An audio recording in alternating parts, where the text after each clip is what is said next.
Hi guys, Boneless here to bring you guys a patch analysis for junglers. I'm gonna keep this video pretty short. I'm not gonna go into detail with all the patch notes. If you wanna watch all the patch notes and the full patch analysis, I recommend like Perch did one, or Sunsfan, Bulba, Slacks also did one. Slacks is a wonderful idiot to listen to for 5 hours in a row, so I recommend that. But what you really want to know from me is how this new jungle and this new metagame is gonna shape up for the junglers in particular. So I'm gonna focus mainly on that. So I'm gonna go through the patch notes here, all of the stuff that's relevant for junglers, and afterwards I'm gonna show you the actual new map. It's available for play now. I did play some in the new map, just lobby games. I had to test some stuff out before I tried this, so I'm gonna share those experiences with you also. But to begin with, let's look at the patch here. So this is a Danish, but it's only the headlines that are in Danish, so don't worry, it's gonna be in English. I mean, Valve is like, all right, we do the headlines in Danish, and then we please the Danish people. So thank you, Valve. It's nice of you. But it's still in English. So ultimate levels. Ultimate levels are now at 6, 12, and 18. Heroes no longer have attribute bonus ability. So what they mean is you can no longer skill stats. Heroes have 4 talents that can be leveled at 10, 15, 20, 25. Each level gives you 2 bonuses to choose between. Each hero has their own unique set of bonuses. See below for the list of bonuses. So I'm gonna look at that stuff a little bit later. But basically, so you get your ultimate at 6, 12, and 18. So for junglers, that doesn't matter that much, because normally you'll be out of the jungle by the time you hit level 6, right? So, and the same for the talent trees. It's really interesting, it's really cool. But again, for junglers, I don't really care that much, because when you are out of the jungle, you're already hitting the mid game when it's like level 10, so it doesn't really affect your jungle in any way. So, but this one, heroes no longer have attribute bonus ability, so you cannot skill stats, and for a few junglers, I did like to skill stats. I did like to have that one level in stat on my jungle Drow Ranger, for example. And there's a few others it might affect a little bit, but it's very minor. We're gonna get to the big changes in just a second. So XP required to reach level 12 is the same as the previous level 11. So that does matter a little bit for junglers, because what I assume is that the experience needed to reach level 6 is also a little bit less because of this, because it should be smoothened out. I'm not 100% sure, but what it could mean is that it might be slightly easier to reach level 3, it might be a little bit easier to reach level 4. And if you add to that the other change that I'm gonna get to in a minute, which is that there are bounty runes now in the jungle, which can also give you a little bit of a boost, then it might actually be a little bit easier to reach level 6 in some cases. So there are buffs to the jungle, and there are a lot of nerfs to the jungle. I'm gonna get to all of them. So here's one of the big changes. They made this shrine. They added a new building type. Shrine has 1500 HP, 20 armor. There are shrines near each team's secret shop on new ancient camp locations. Shrines can be teleported to, and that's a big thing. So what this means is that if you're getting ganked in the jungle, if you're, for example, on Radiant and you're focusing on the hard camp and the medium camp, you know, the 2 camps closest to the mid lane, if you're on those and people are ganking you, then people from your team can actually TP into this shrine, and then you can cut them off. So when you're running away and they're chasing you a little bit, and maybe they kill you, but there's a pretty good chance that your team can get a counter kill at the very least. So it's especially on Radiant, I feel this is really good, because you can TP in and help your junglers if they're getting ganked. So the shrine is a bonus, is like a buff to the jungle. And the other big thing about the shrine is that it can heal you. It's only 1 per 5 minutes, so you have to be really conservative when do you actually want to do this. But if it ends up being like a full brawl or a team fight in your jungle, your team can retreat to this point and heal up, and then the other guys simply can't do anything.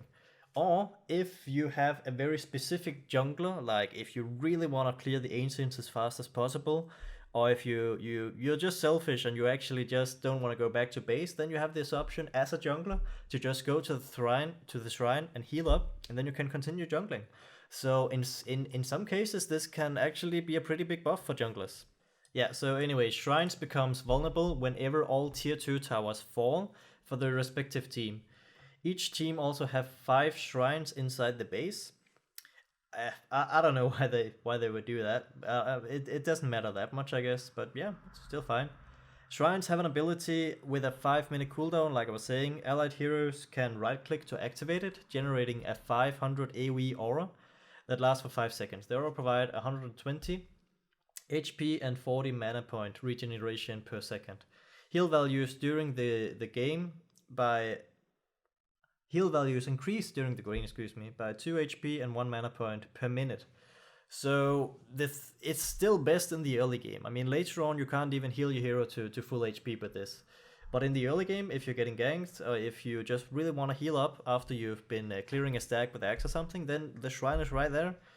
And I think it's a way to use it. I think it's pretty good. So let's continue. So shrine ability become available to use outside the base when the creep spawn at 000. Yeah, fine. Shrines do not grant vision. Shrines provide 150 gold bounty for each player on the team when killed. So that's actually a pretty big deal in killing these shrines, but again, for junglers, that really doesn't matter that much because you cannot kill the shrine until you kill the tier 2 tower. So in the early game, in the jungle phase, this shrine is only help to you. It's not really a liability. And then we get to the runes here.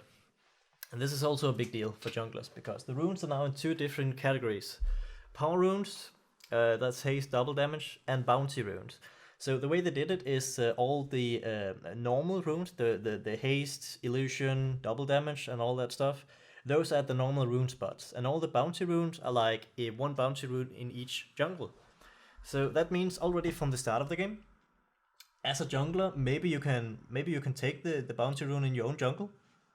Maybe your mid lane still wants to go all the way down in the middle of your jungle to grab the bounty rune and then go back to his mid lane. I mean, that's up to you to figure out. But later on, when you're jungling, you will get this bounty rune for free. It will be natural that you just take it. And there's 2 things about this that are really good for junglers. First of all, this means that you can get a little bit of gold and experience boost in your jungle. So you're getting some options here. You're getting the bounty rune that can give you a little bit of a boost. You get like a free fountain in the middle of the jungle. So you have some options here to potentially make some really fast jungle patterns. And also, a thing that I think could be really big here is I like to run some junglers with a bottle. Like the first one that really comes to mind is conquer jungling with a bottle. That's gonna be really good now because you can spend all your mana and your HP, and then you can take this bounty rune, and it heals you. It gives you back 2 bottle charges. It doesn't actually give 3 anymore. It only gives 2 bottle charges. But with Conquer, if you just can get that little bit of bonus like once or twice, and then you also have a TP scroll, and you can X mark yourself on level 4 or something, and then you can TP back to base, and then heal up and refill your bottle completely. I mean, I think Conquer jungling will really benefit from this new bounty rune in the jungle. So the normal power-up runes do not spawn in the river at the start of the game, but each of the 4 bounty rune does spawn in the start of the game, and they spawn every 2 minutes. So yeah, so like I was saying, like maybe your mid lane wants to come all the way down to your jungle and take the bounty rune. Fair enough. But I mean, it's kind of a longer distance than it was before, so maybe he will be content with just blocking his own creep and let you or the carry or whatever take this bounty rune to begin with. Grievel's Great bonus rune multiplier rescaled from 3, 5, 6 to a constant of 2. So of course they had to do this because otherwise Alchemist could just run around and just get all these bounty runes and get insane value. So of course when they're adding so many bounty runes, I think it's fair enough that they nerf Alchemist in this respect. Bottles now only replenish 2 charges when filled with a bounty rune. So this is what I was saying before, that you only get 2 charges, and I think that's kind of good because otherwise bottles would be too good And I almost feel that bottle is still a lot better than it was before because there's so many bounty runes. And like I was saying, for a jungler, if you have a bottle and you have this option to either go back to base, refill it, or with a conquer you can X yourself and then TP back to base and refill it, or you can get a bounty rune and refill it, or you can get a normal rune and refill it. I mean, you have a lot of options to refill your bottle, so I think bottles for junglers could be really good now. So here are some of the big changes. So they reworked the entire jungle terrain for Radiant and Dire. Both primary and secondary jungles are all connecting routes. The primary jungle for each team now has one ancient camp, two hard camps, two medium camps, and one small camp. So whereas before they had two hard camps, two medium camps, and one small camp. So the difference here is they took one ancient camp and put it right smack in the middle of the Radiant and the Dire jungle. What they now call the primary jungle, because you can't really call it the secondary jungle, what they call it now. Before we called that the Ancients area or the Secret Shop area, but you can't really call it the Ancients area anymore, right? Because now there is two Ancient camps. So we are gonna refer to that now as the secondary jungle. And the secondary jungle has one Ancient camp, one hard camp, and one medium camp. But previously they had one Ancient and one hard camp. So they put in one medium camp in the secondary jungle. So first of all, the secondary jungle, will that be a big deal for offlaners? Was my question, and I think it's gonna be pretty much the same. I think it's nice for junglers that they can actually get a bounty rune down there in the offlane now. If they're really struggling, they can get a bounty rune, and then they have one more camp. So it gets evened out a little bit because, as you'll see later, all the camps got like you can only all the camps only spawn creeps every 2 minutes now. So for the offlaners, that means that you can't always get that hard camp every minute if that's how you want to go with it. But they do get a medium camp instead, so it kind of evens out. And for some offlaners, it's actually a lot easier to kill a medium camp in the early game than it is to kill a hard camp. So I think it's a slight buff for offlaners. And also, like I said, they can get this bounty rune. So yeah, I think this is a good change for offlaners. I think they'll be happy about this. Terrain layout, rework the path, hiding spots to the left and to the right lanes. Fair enough. Reworked many ward spots, locations, and duke path. Added various duke paths near the map edges between the tier 1 and tier 2 towers. Adjusted tree distribution to the left of the top Radiant barracks. Alright, so we're gonna look at all this stuff later, but for now, this is important. This is like the big nerf that everybody's been crying about. Oh, the jungle is dead. Oh, what are we gonna do? Icefrog, how could you? And I don't think it's that bad. I think there's a lot of things in this patch that are clear nerfs, this being the biggest one, and then there's also some buffs. So I'm gonna touch on everything here. So, but first of all, neutrals spawn time from 30 seconds, 1 minute, 2 minutes, 3 minutes, 4 minutes, like we used to know, and now it spawns at 30 seconds, 1 minute, 3 minutes, 5 minutes, 7 minutes. So they only spawn once per 2 minutes, and this is a big deal for junglers because especially some of the junglers that rely heavily on stacking, they're screwed now. I mean, it's so good that you can stack the creeps at the 1 minute mark and the 2 minute mark, and then you can clear the stacks and get a huge boost in the jungle. I've been maybe the one who's been abusing this the most. Like, for example, with Axe and Necrophos and other heroes, I could get ridiculous fast timings because I could really abuse these stacks. But now you can't really do that to the same extent, so now you have to look other ways. But what I want to say here, first of all, is you still get the stack at the 1 minute mark. And this 1 minute mark stack is actually the most important one.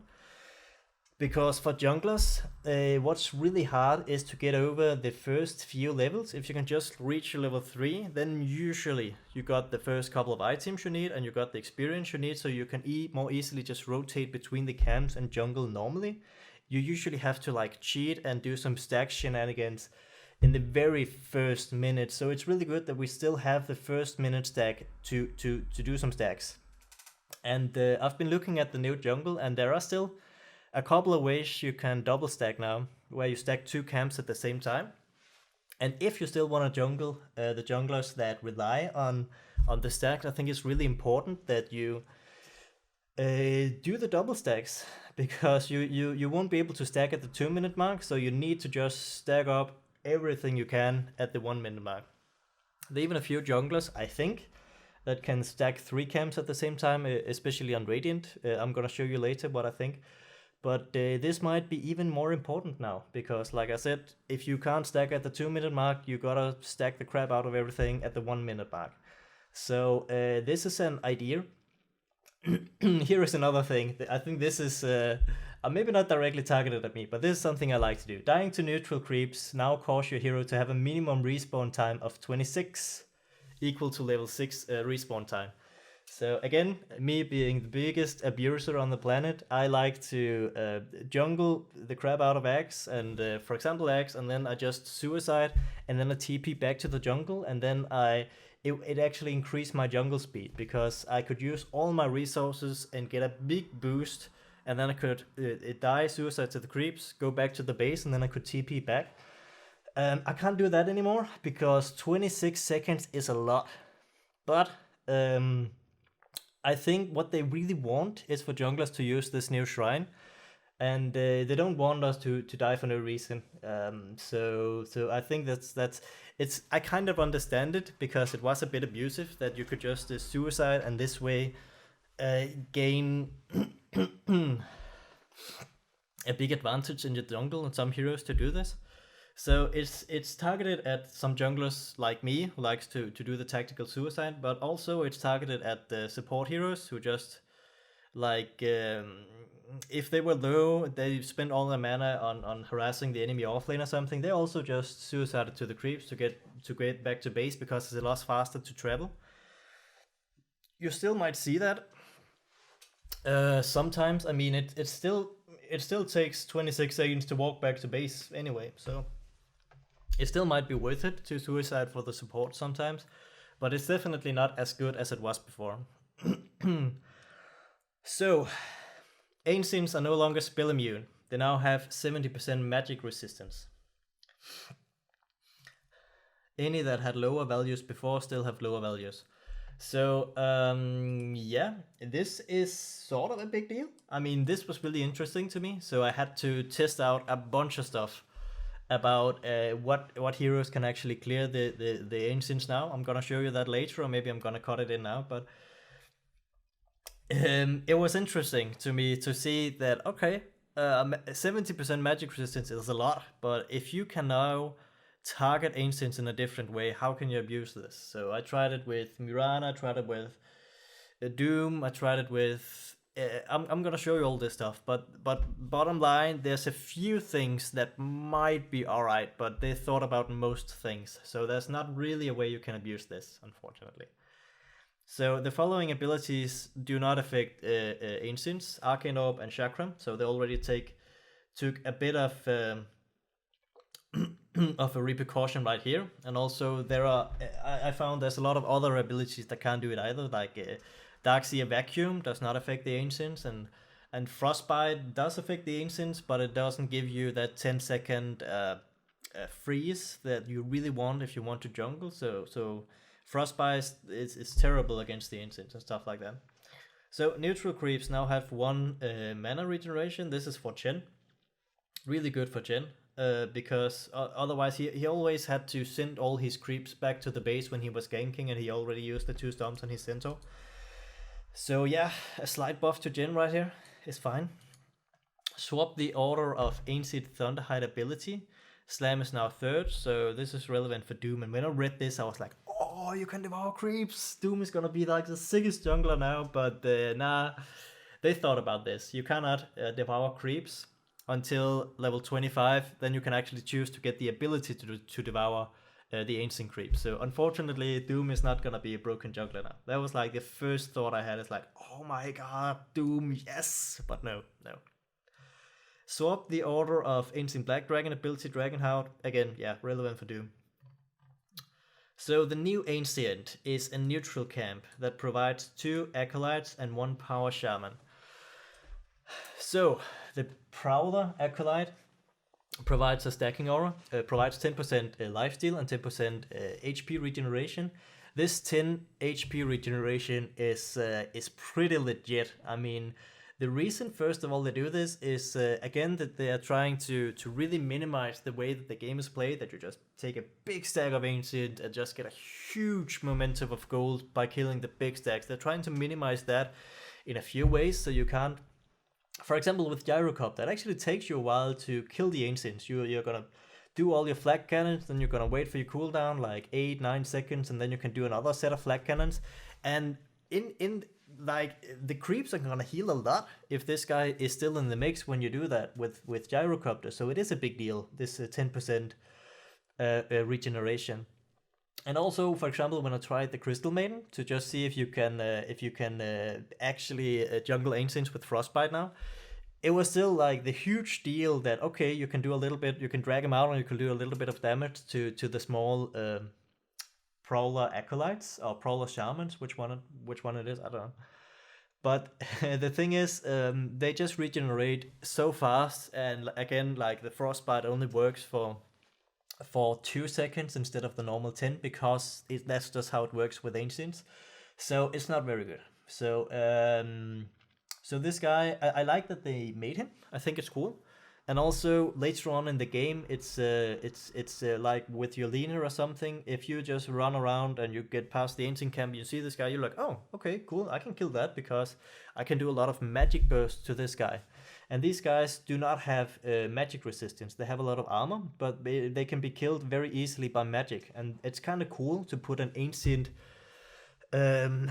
creep in the mix that actually is very vulnerable to magic instead of the other way around. So the general theme of Dota at the moment is we're trying to make magic damage more viable and physical damage a little less potent. So it's the same thing with Roshan.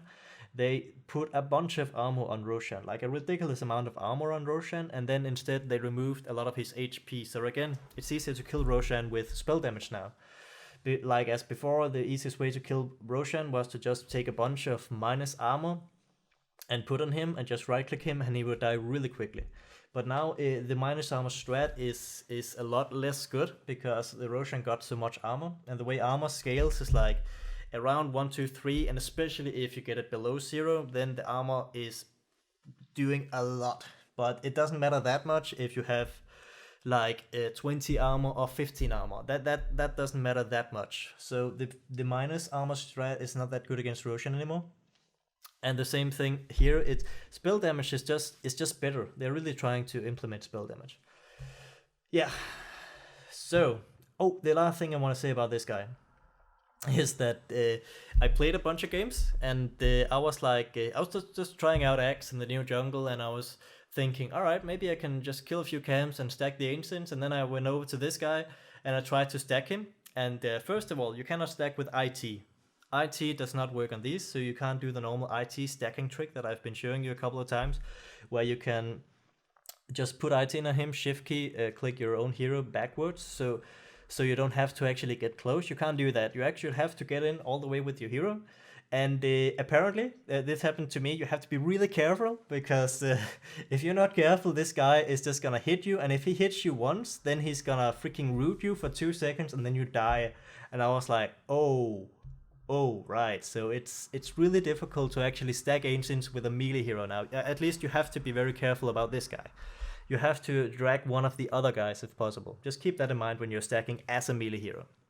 As a ranged hero, it's a lot easier to stack. So other map changes is not so relevant for us. Something like tier 4 towers have the same regeneration and ancients and stuff like that. It's all good, but it's not that relevant for junglers. Illusions is nerfed heavily in this patch. Also cool, but not that relevant for junglers.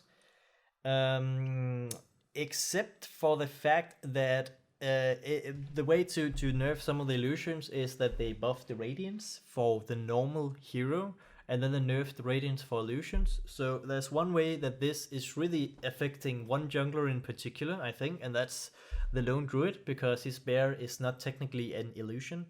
So Lone Druid got some love here, I really think so, and there's a few other things, but I'll get to Lone Druid when we get to him.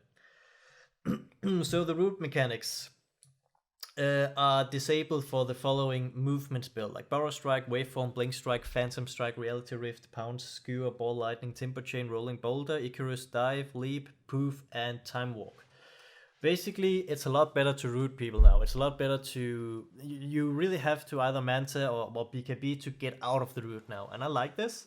And again, this is a huge buff to Lone Druid, and this hero is not bad. He just has some really specific weaknesses. But he's been buffed and he's been buffed, and now he is even better. Because like I said before, the Radiance itself is better on the bear. And he's one of the guys that can maybe get it even quicker, because he can actually rotate between the camps, and he's not affected that much by the fact that you cannot stack the jungle. He can get some bounty runes, he can heal up his bear on the shrine. He can maybe even kill the ancients like fairly early on. So I think Lone Druid might actually be really good now, and this root mechanic definitely helps him. Like because when you bear attack something, you can root people. So especially like against the Storm Spirit, you just couldn't kill a Storm Spirit with a Lone Druid before, but now you can, because if you just root him once, then he cannot Ball Lightning to safety. So maybe you can stun lock him, or keep rooting him, or just kill him in that 2-second root duration. It's possible. So a big buff for Lone Druid.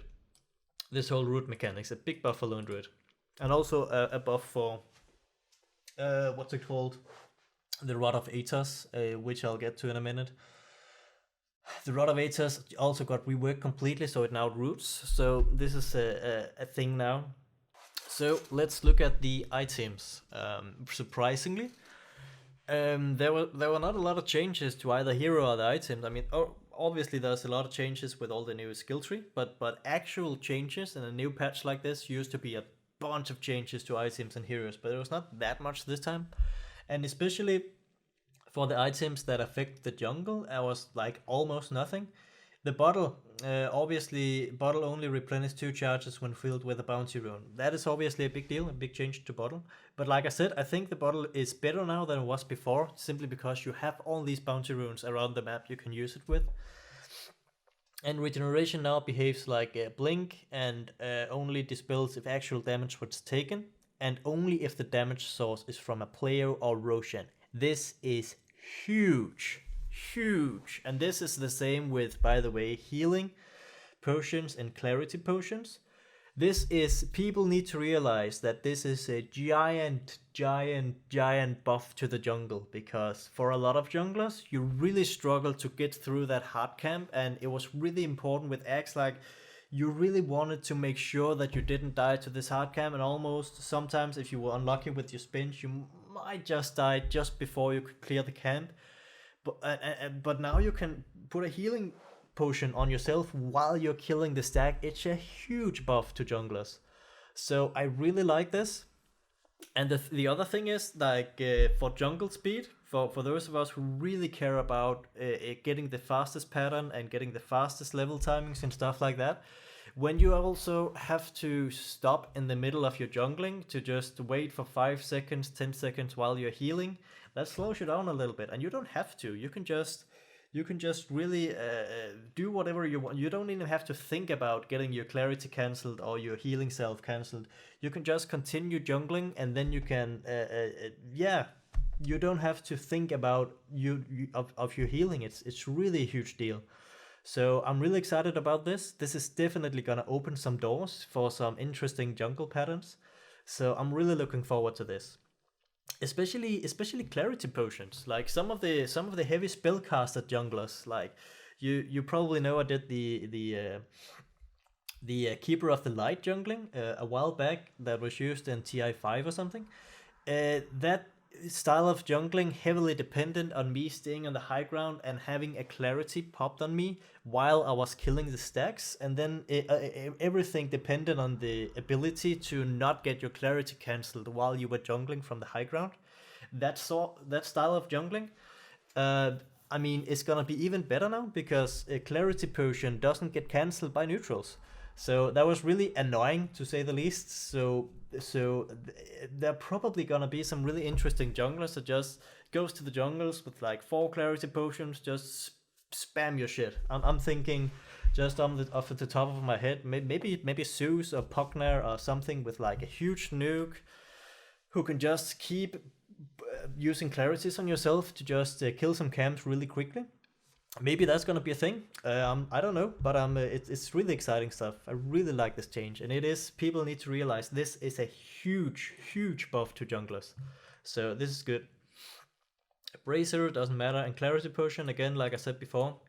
Yeah, I already covered this. Is a really big change to junglers. Mango is a little bit cheaper. It's on sale. I can only assume that means that it's gonna continue to be cheaper. I don't know, but it's good. I'm one of the junglers who prefer to get a mango and a TP scroll early on so I can TP in and help an ally.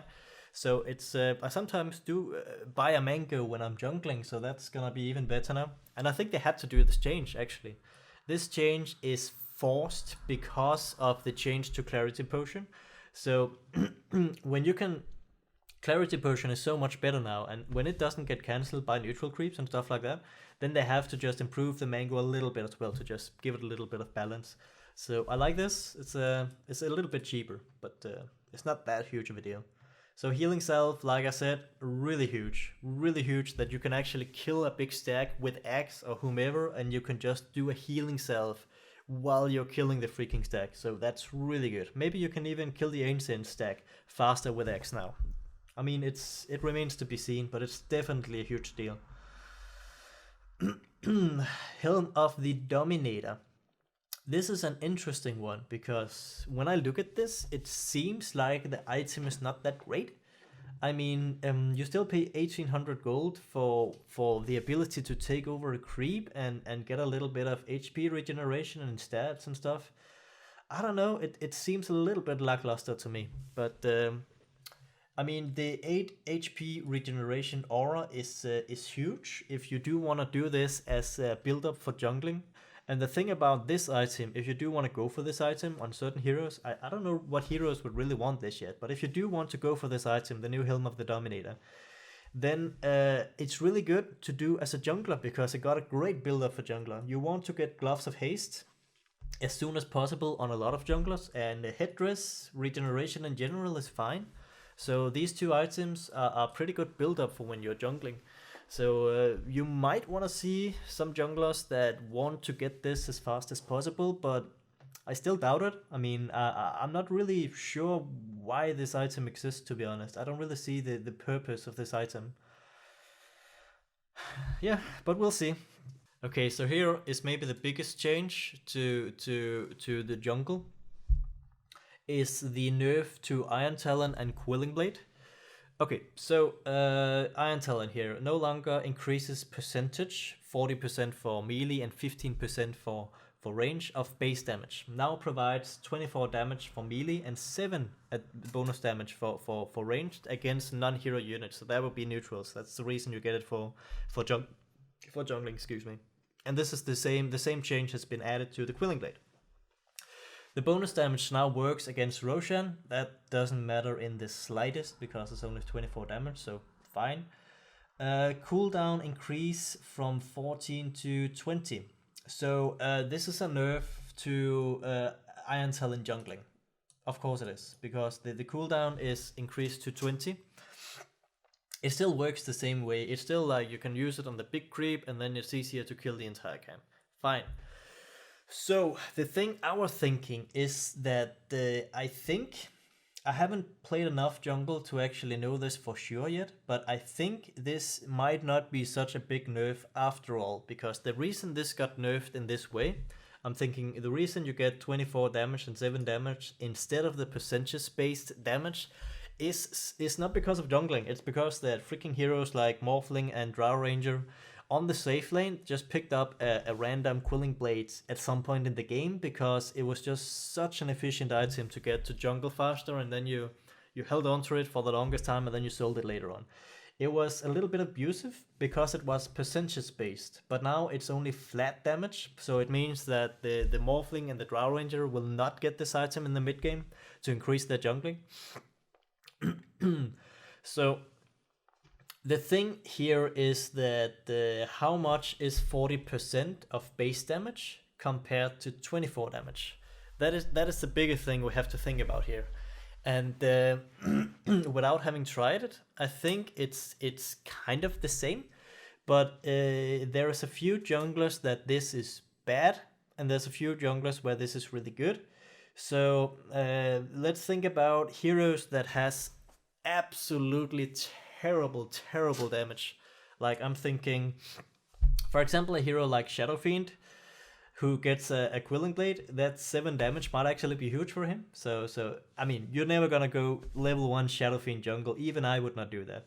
But even okay, actually I have done that before, but never mind. Okay, but you would probably not do that. But what I'm saying is, for a hero that has such a terrible base damage on level 1, the Quilling Blade might actually be really good because you get flat damage. It's not percentage based. So the same thing with the Sniper. With Sniper, you get 7 bonus damage instead of the 15%, which was almost nothing. So 7 bonus damage is fine for Sniper. I mean, maybe it's not that much, but I mean, Sniper attacks really fast. So the 7 damage might add up. So so maybe it's worth getting Quilling Blade when you try to jungle Sniper if you want to do that.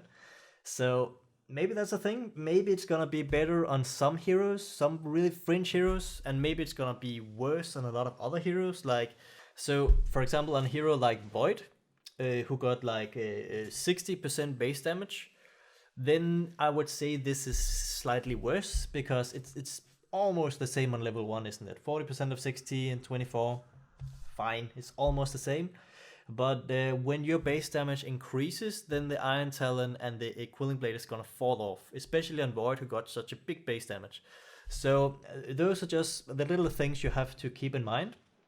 I mean, it doesn't change the game at all. You still, if you do the weird Void jungling, which I'm not even sure you can do anymore, but if you do that, where you can go to the high ground somewhere and attack the creeps where they cannot attack you, then you will still get the Quilling Blade and the Iron Talon. I mean, you would still do that if you jungle Axe or anybody. I mean, the heroes that would use the IT before would still get the IT now.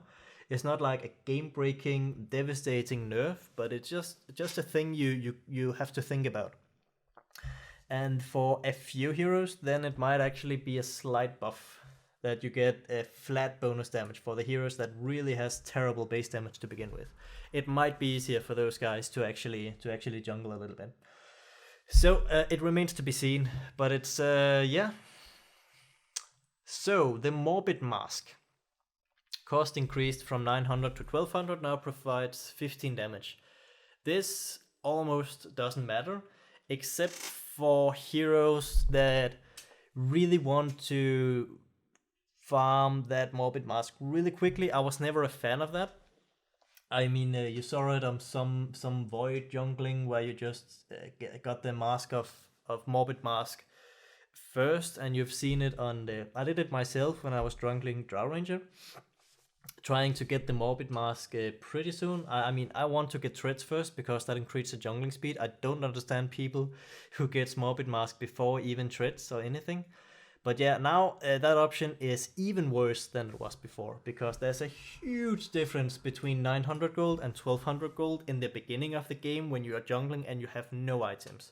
There's no way you're gonna wait for 1200 gold before you buy your first item. That is terrible. It was terrible before, and it's absolutely, completely trash now. So don't do that. Please get your treads beforehand.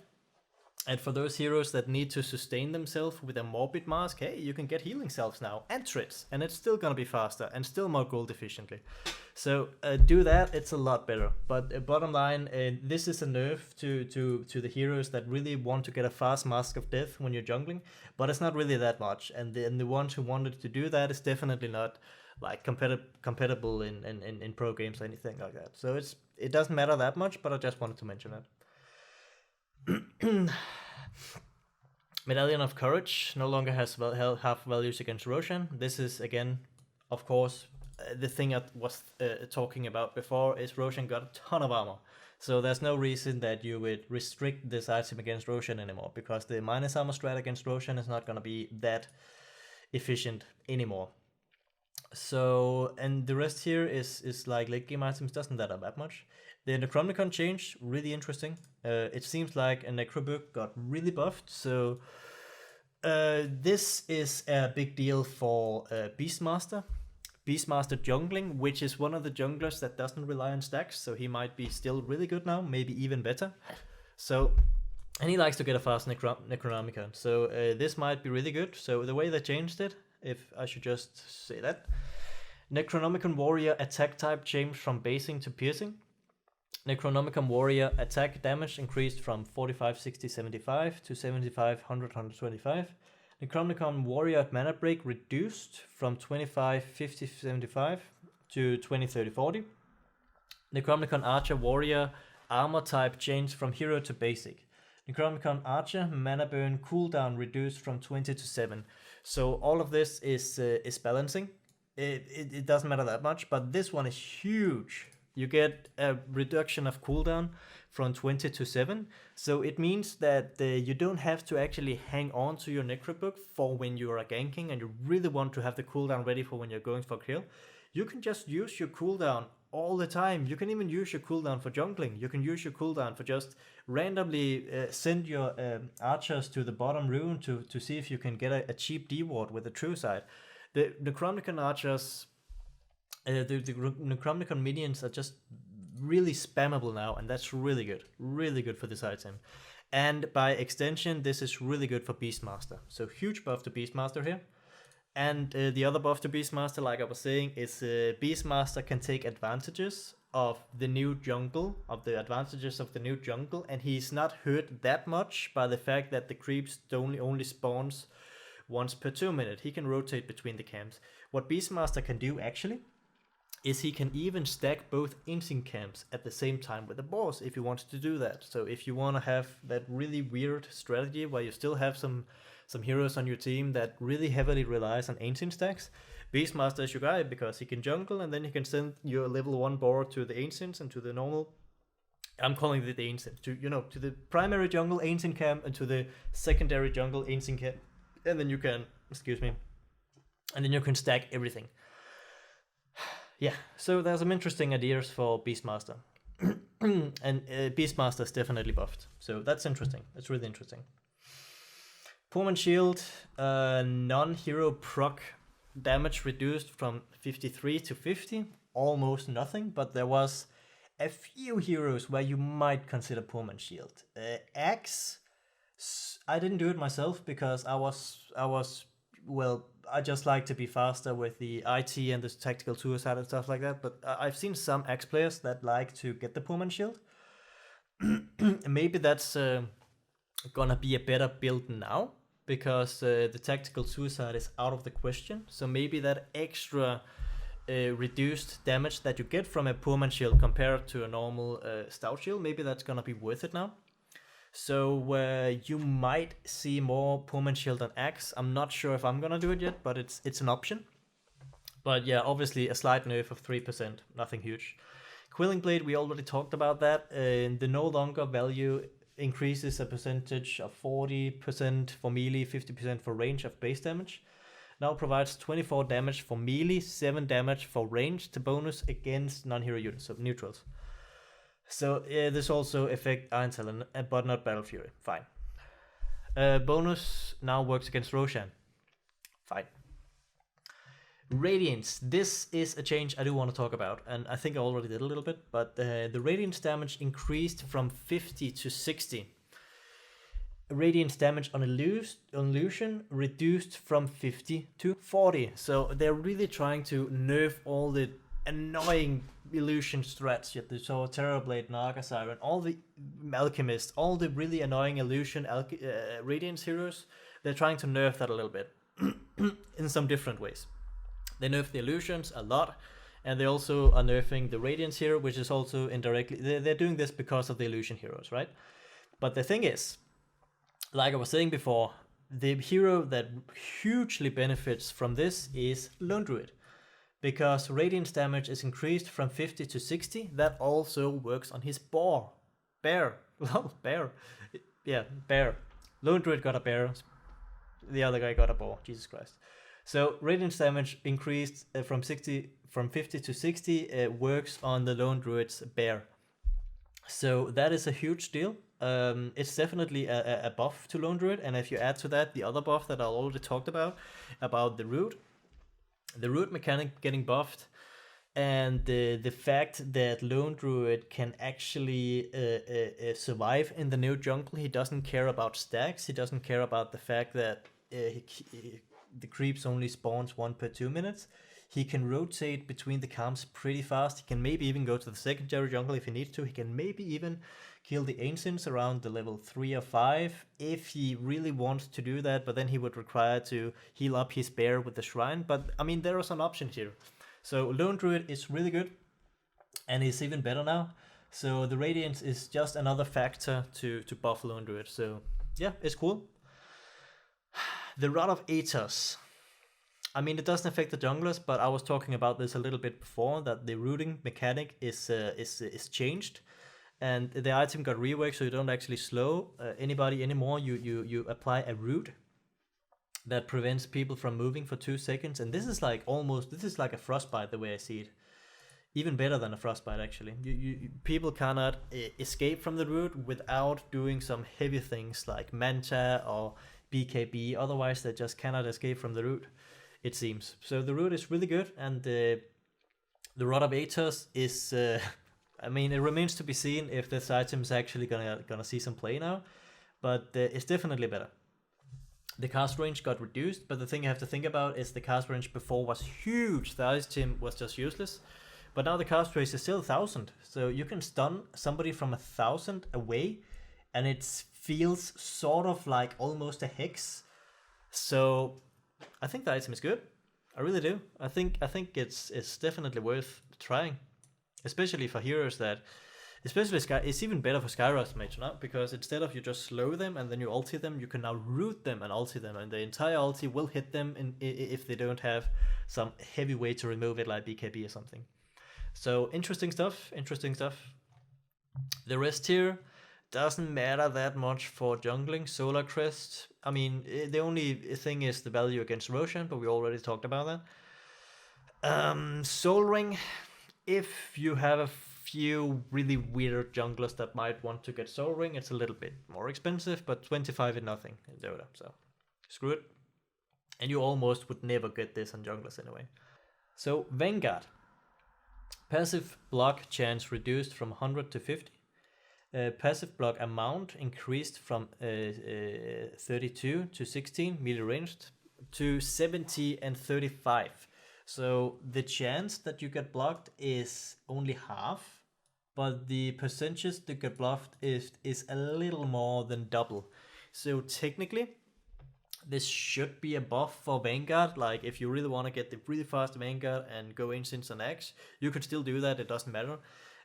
But like, yeah, it doesn't matter that much for the junglers, right? Because by the time you have a Vanguard, you're still strong enough to kill whatever.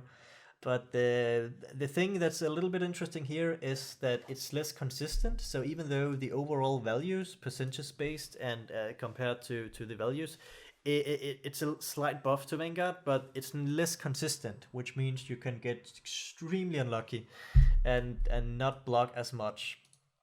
So it's sort of a buff to Vanguard, sort of a nerf. But I mean, for junglers, it's not a big deal. Vladimir's Offering no longer has a 300 gold recipe, so that's only because the Morbid Mask price of Morbid Mask has been increased. So Vladimir's Offering is the same item. If you want to get that as your build up, you still can, but you're definitely not gonna get the Mask of Death or Morbid Mask as the first item anymore. You definitely want to get the ring and the Basilius as your build up, the headdress. So, but again, there's really not a lot of junglers that really want to start off with a Vladimir's Offering right off the bat. So first of all, we got a Baron. I consider him a jungler. I have been jungling him quite successfully. What I do is I go in there, spend all my mana, and just choke point jungle in the old dire jungle, and then afterwards I did the tactical suicide so I could come back to the lane with a shield on me, and then I could go ham, and it was actually quite good. The thing about Abaddon is he's one of those junglers that are kinda having a game impact even though you are AFK jungling, because what I do is I take a TP scroll and mango, and then I'm ready to just TP in and counter gank or save my ally from a stun or something. If your mid lane gets arrowed, you can TP in and save him. So I really like Abaddon as a jungler. So the question is, in the new meta, in the new jungle, where the hell can you choke point jungle? I don't know that yet. I've been looking at it a little bit, and I didn't see any obvious places. But it's just a matter of finding them. There's some point you can choke point jungle, and it's still gonna be fine. So about the changes, Mistcoil cast point reduced from 0.35 to 0.25. Mistcoil now has a fast projectile, 2000 speed. Apodic shield cast point reduced from to 0.4. Okay, so a theme in this patch is to remove all the abilities that does something instantly. Like for example, Dragon Knight stun used to be instant, but now it has a fast projectile. And the same thing about this Mistcoil, now has a fast projectile, but I mean, I wouldn't really consider it such a nerf to Abaddon, because his cast point is improved and his Apodic shield cast point is improved. So, I mean, it's slight buffs, but it almost doesn't matter, I think. About his jungle capabilities, well, like I was saying, choke point jungle is still something you'd need to do. The tactical suicide definitely is not an option anymore. So what you might have to resort to is some sort of getting a bottle. He's one of the heroes that can really benefit from a bottle and picking up these bounty runes. Or he can even if you really want to speed up your jungling, you could just spend everything you got and then killing some camps, get to your level 3 really quickly, and then you can go to this shrine and just heal up completely with all your mana and your HP. And while you're doing that, you can put on an extra shield on yourself. So it's a bit of more value. So it's an option that you have. So he's one of the heroes that can definitely benefit from getting a bottle in the jungle, I think.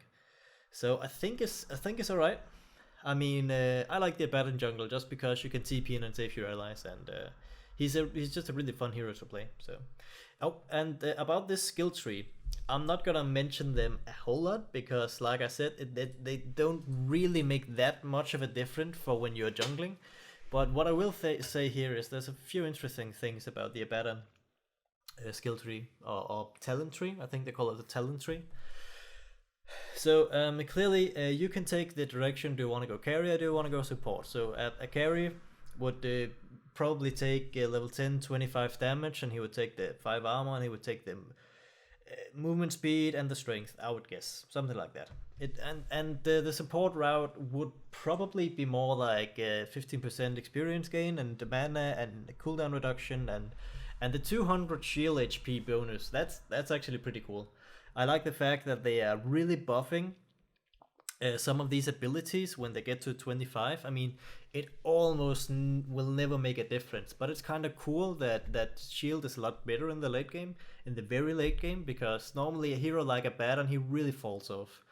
The reason Abaddon can continue to be good in the late game is if you go for some sort of scepter build, and the scepter can still be good in the late game, but like the shields and his heals, it really usually falls off in the late game because it doesn't scale, and your enemy just, in the end, they have so much damage that just burst through the heal you're putting on your allies. So I like this idea to buff the shield, 200 plus HP for the shield. So yeah, that's cool. And the Alchemist, the Gravel Grade's bonus multiplier rescaled from 3, 4, 5, 6 to a constant of 2. It's still, like I said before, it's something they had to do because of all the bounty runes. So if you really want to jungle Alchemist, then you still can. I mean, I really don't like it. But what you could do on the Radiant is you could double stack a few camps, and then you can clear them pretty fast with the Cloud. And then you can gradually pick up all these runes. I guess Bottle would still be good on Alchemist if you really want to jungle him, but I don't mean... It's something you can do, but I really don't like it. I don't think it's very good. Put your Alchemist on the mid lane or put your Alchemist on the safe lane. It's much better. So, Anti-Mage is technically a jungler. I mean, it's not even completely terrible for pop games. It's better than Alchemist, I think. So anti-mage, it's just about finding all the choke point jungling, and he can blink into the trees. And in the old jungle, he could prevent the enemy creeps from, or the neutral creeps from attacking him by blinking us into certain places of the trees, and then he could get some free hits off that way. But yeah, we'll see. I mean, it's not a mainstream jungler, so it's not that important, I guess. But there's still, I guess he can still jungle somehow. So Axe.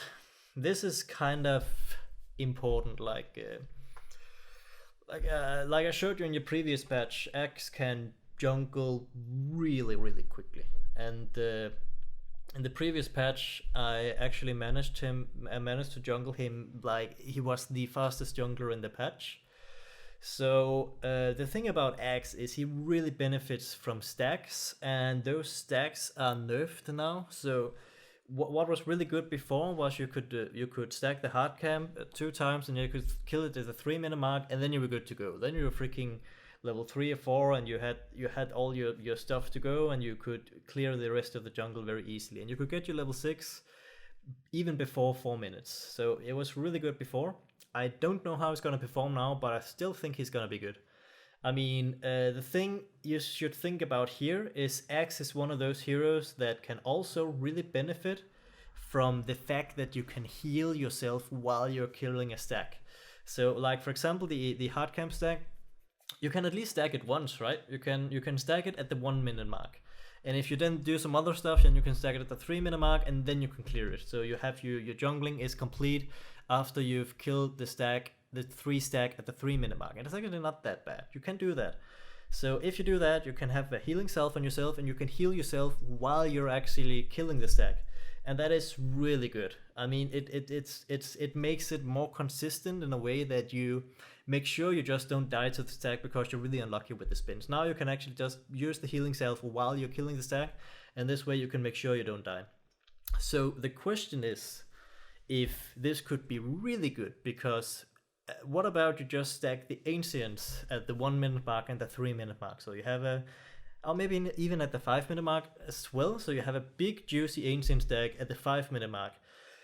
So I wonder if he can actually kill the ancients at the 5-minute mark, because normally if he would kill the ancients by himself, he would need a vanguard, and you're not going to get a vanguard by 5 minutes. So the question is it enough that you can just heal yourself with a healing salve, and you also have the shrine, which is right next to the ancients area?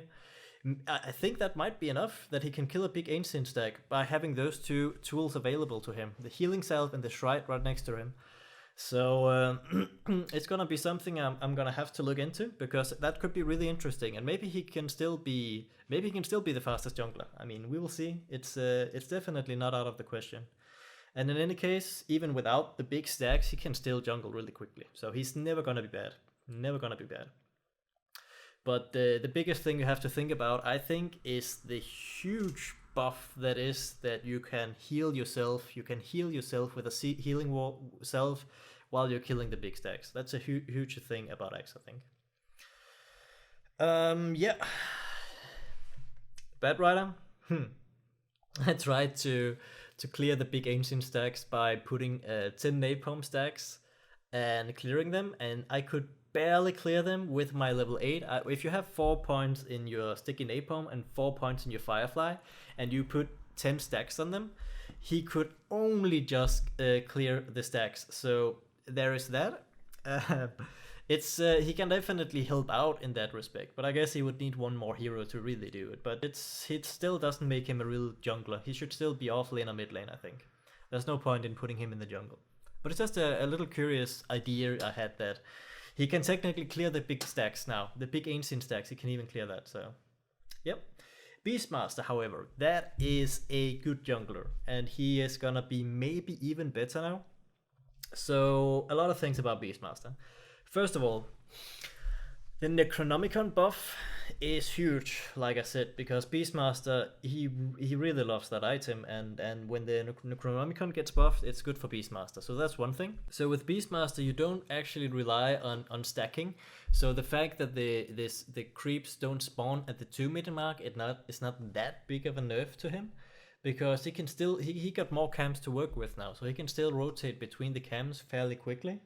And I think it's still gonna be pretty good. If you get really low, you have the option to go to that shrine, because sometimes when you if you micro a little wrongly and you are tranquil boots, if you go in that direction, you fuck up a little bit and you get hit, then he can still it's kind of a pretty good protection that he can just go up there and heal himself up to full. And I think he's gonna be still really good. I mean. He can definitely he can even get a bottle now. He's one of the heroes that can definitely get a bottle. I mean, you would still want your I guess IT and stout shield before the bottle, but then he can do it. And then but I mean, it's a matter of preference, I guess. I guess you don't have to. The normal tranquil boots are still a good way to go. The thing is, I like the tranquil boots because I like the fact that you have the movement speed, so you can go gank exactly when you hit level 6. Then you can smoke up, maybe even with the other support, smoke up, get a kill. That's kind of the point of Beastmaster jungling. So actually, when I think about it, I think Bottle might actually not be good on him, just because of that. Yeah, well, okay, so about the talent tree here. There's some interesting things going on. First of all, I think it's really interesting that you can get a 15% experience gain on level 10. I mean, the movement speed is also great, but if you wanna continue to be relevant throughout the game, I think the experience might definitely be something you would want to do. The respawn time is also great. So there's a lot of things. I think his talent tree here is really good, actually. There's a lot of things. I mean, if you want to still play the initiating supporting role, then you don't get the damage, 120 damage in the end. Then you get the 125 wild axe damage, because that is a lot, and this is, I believe, physical or pure damage. So you can it's really good for anti-pushing. You can really clear a creep wave really easily. So Beastmaster's gonna be relevant, and I like the fact that he's getting buffed like this, because he was falling out a little bit. So yeah, good stuff. Bloodseeker is again one of the heroes that doesn't really rely on stacks. So he can just he needs to choke point jungle a little bit in the early few levels, and when he does that, he's good to go. It's just blood rage yourself and do the thirst, and then you can continue to just hit creeps and heal up that way. So you have to be careful in the first few levels, and you need to find the new places you can choke point jungle. I haven't looked into that so much as of yet, but I'm definitely going to. So Bloodseeker got this buff. Thirst now lingers for 2 seconds after target dies. And I think this is a much huger buff than you might actually think, because then now you can get in, do all your stuff, get a kill, and then you can actually get out. Normally when you're getting a kill, rupture takes a long time. So normally when you rupture somebody and you do your whole combo and you go in there and you hit them, normally backup can arrive. So it's often like, if you manage to kill him, then you die immediately after, because then the heroes that are gonna back up the hero you're killing, then they're gonna kill you instead. But now with these 2 seconds of extra time, then you actually have a lot of movement speed to actually get the hell out after you kill somebody. So I think that's really good, and I think it's a really big buff, actually. I think it's good. His tree, his talent tree is also really interesting. Like, he got a lot of tools here to go full carry. I mean, he get the okay, so let's take it like on level 10 you can get 5 armor, 25 damage. Again, this is reminiscence of the fact, are you going to go carry? Because I think 25 damage is really good. If you more want to be the initiating, I'm gonna stay in the back, maybe have a Dagon or something, then armor might be good. The attack speed is really good if you're going full on right click, and HP on level 15, it's still, I mean, it's a matter of preference, isn't it? But I'm just saying here that you can get damage, you can get attack speed, and you can get well, stats or respawn time, and then you can get the 30% lifesteal if you want to go full carry. And when I say full carry with Bloodseeker, it's usually something like you get Treads of Face Boots, and then you get a Blade Mail, and then you get a BKB, and then you just get from there just freaking right click items like Butterfly, like Mjolnir, whatever you want to do. So it's a really, he can do a lot of damage actually, even in the late game. He can do a lot of damage if he just gets a hit in the game and has a lot of right click items, then he's gonna be really relevant. Just with a BKB and a lot of right click, then this hero can do a lot of damage, and he can do even more now with these buffs. So I think it's interesting, and he's definitely still gonna be a good jungler because yeah, he doesn't really get hurt by the nerfs so much. So Brewmaster, well, he can jungle, but I'm not. He's one of the junglers I really haven't touched on yet. I mean, I know he can do it, but I don't like this hero very much, and I haven't really jungled him this much, so I can't really say. But he's not a great jungler, but I think technically he can jungle. So there's Red. The same with Bristleback. I don't think it's worth jungling Bristleback at all. Broodmother jungling is actually kind of interesting. I don't think you should do it. I never think in any circumstance you should ever jungle Broodmother, simply because the point of Broodmother is put him in the off lane and pressure the safe lane. That's the point of the hero. He doesn't really scale as well as other heroes if you waste all his offensive capability on the off lane by going into the jungle. I mean, it's really a waste of the hero, but if you want to do it, if you want to go jungle with this hero, he can jungle really fast. So you can do that, and you can I mean, in your pubs, if you really like Broodmother, if it's like one of your favorite heroes, and you don't want to take advantage of the fact that the enemy might have a weak safe lane, and then you pick Broodmother and you completely crush their safe lane.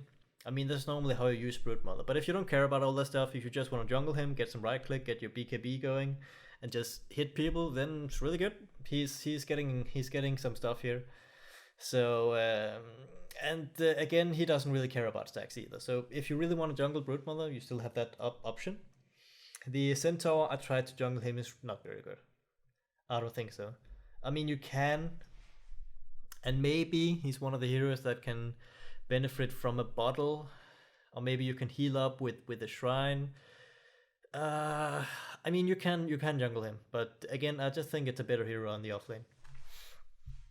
So Chaos Knight, he got some interesting stuff. I don't think he shouldn't jungle, but he can definitely he can be the roaming sort of hero.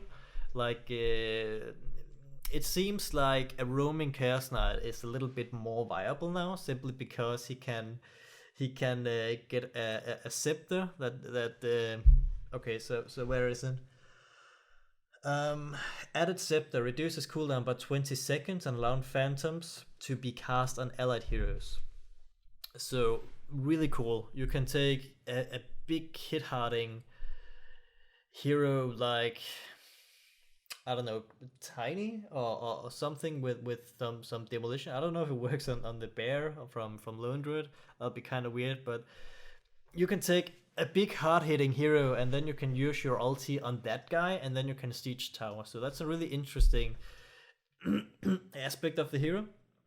And this would fit with the roaming Chaos Knight, because obviously if you're gonna go carry, you really want to use your ulti on yourself. And the Scepter on Chaos Knight is not really something you want to do if you're going carry. So it's interesting. It might actually be a good scepter upgrade. So and if my point is, if you want to do this roaming Chaos Knight, which is kind of good. I mean, you might fall out later, but it's definitely an option. But if you want to do that, you still have the options to go into the jungle and clear a few camps. You don't want to, you stay away from hard camps, and stay away from ancients, of course, but the medium camps, you can usually get some of those to get you going a little bit, but normally you just want to spend most of your time roaming and not really jungling. Chen. What about Chen?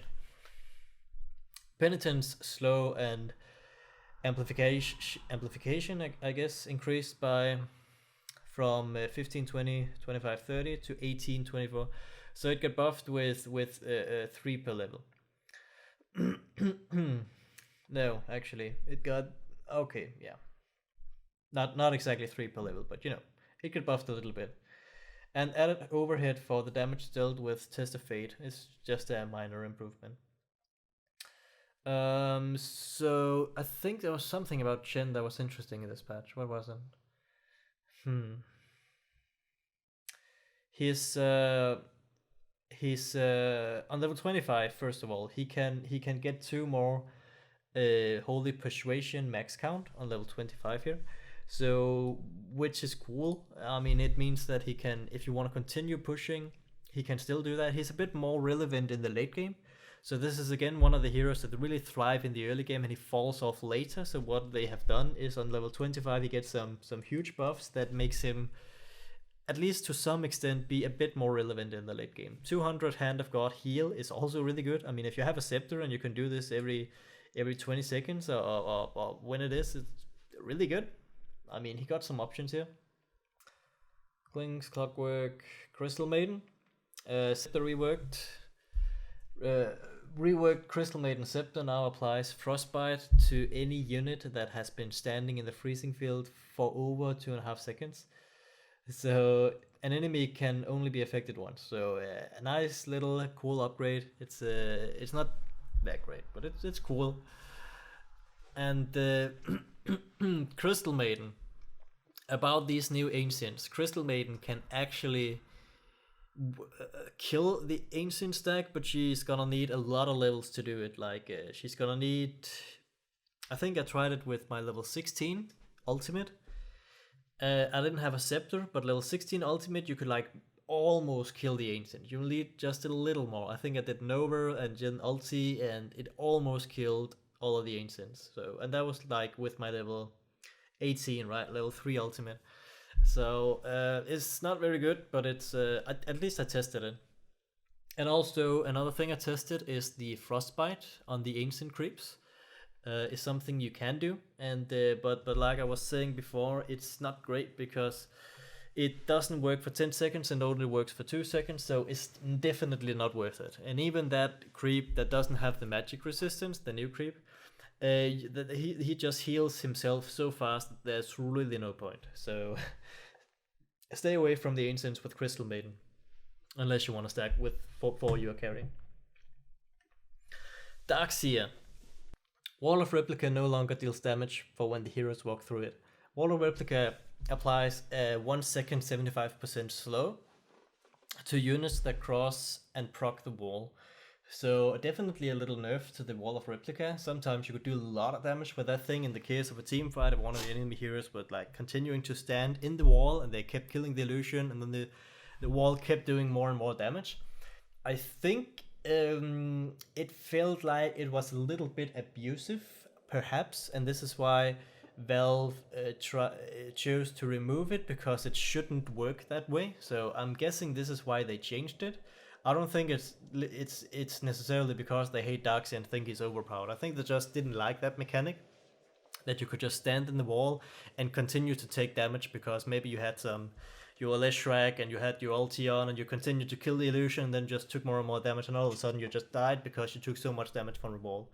They didn't really want that. That's not really what the hero was about. So it was a little fringe incident that happened sometimes. So I think that's why they changed it. So it is a nerf, and I think it's a bit undeserving, but I don't think it really matters. It doesn't matter that much. But here's the thing about Darkseer. His tree is really interesting, his talent tree.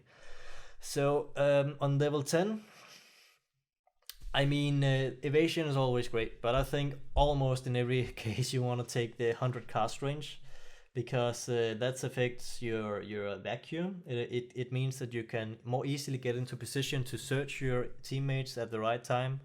So cast range is really good on Darkseer, and it's definitely gonna help with your vacuum combo, so that's really good. And then you have, for some reason you can get 90 damage. It feels like a little bit of a troll that all of these intelligence heroes just get so freaking much damage. It's like, alright, if you really want to have fun, you can do right click and you can punch people, and it's alright. I mean, 90 damage is a lot. And the other thing is, if you're already running either Crimson Guard or Mechanism guarding Greaves on a Darkseer, why would you really need 14 health regen? I mean, 14 health regen is kind of better if you don't really have any other natural way to sustain yourself. So maybe the 14 health regen is not that much of a big deal, and maybe you sometimes should like, well, I heal plenty. I have these teamfight items anyway, that's my job, so I'm just gonna take the damage just because I like to punch people. I mean, that's the thing. You can go a curious late game and you can do a little bit of right click damage. It'll be funny. So here is the other cool thing. I mean, on level 20, you can get some intelligent strength. Fine, it's not really one I want to touch on. I want to touch on level 25. You can get another 70 iron shell damage, which might be a big thing. I mean, it's gonna depend on the game, but this is a lot of damage. And I mean, if you have a hero that can stay on top of people, like I'm thinking about Ember Spirit or Night Stalker or something like that, this is gonna be a lot of magic damage, and even in the late game, that's gonna continue to be relevant. So the Iron Shield damage definitely not something to be trifled with, and obviously the 12% cooldown reduction is also cool. It's more like if you really want to prioritize the team fight capabilities and you think there's going to be a lot of vacuum wall going on, then the cooldown is also cool. It's a matter of preference, but the bigger thing definitely is the 100% cast range you can get on level 10. I think that's pretty huge, and I think that's a buff to Darkseer.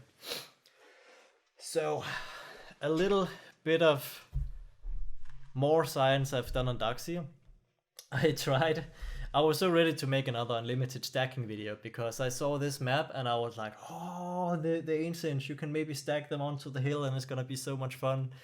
But unfortunately Valve did their homework and you cannot stack the ancients onto the hill. The vacuum doesn't affect the ancients in the slightest.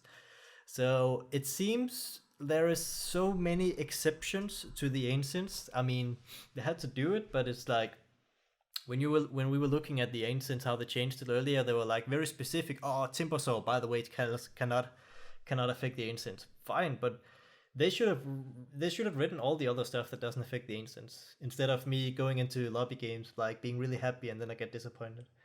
So vacuum doesn't work on the ancients, and like some of the other heroes I was trying out. Doom Devour doesn't work until level 25. You can choose to make it work. And the Frostbite is garbage, and the Eidolons doesn't work. So I tried a lot of these heroes just to test it, and most of them really doesn't work. And this is not worth really trying it out. But you know, I had to try it, but because if there was some way to abuse it, it's my job to find it so I can make a really fast jungler. So yeah. But you can still, if you want to, you can still vacuum some of the other creeps onto the high ground. So there is that. You have the option. I mean, it's fun. It's fun. You can do it. Doom was the guy I really hope could devour an ancient at level 1 because that would be freaking broken and you can make a really fast jungler. But unfortunately, that doesn't work. So he can still jungle, but he's not very good. He's not very fast, but he's one of the heroes that is good with a bottle. He needs a little bit of sustainability. The thing about a bottle on Doom is, if you can continue to get the runes, you can sustain yourself because you need the mana for obviously the Devour and also your heal.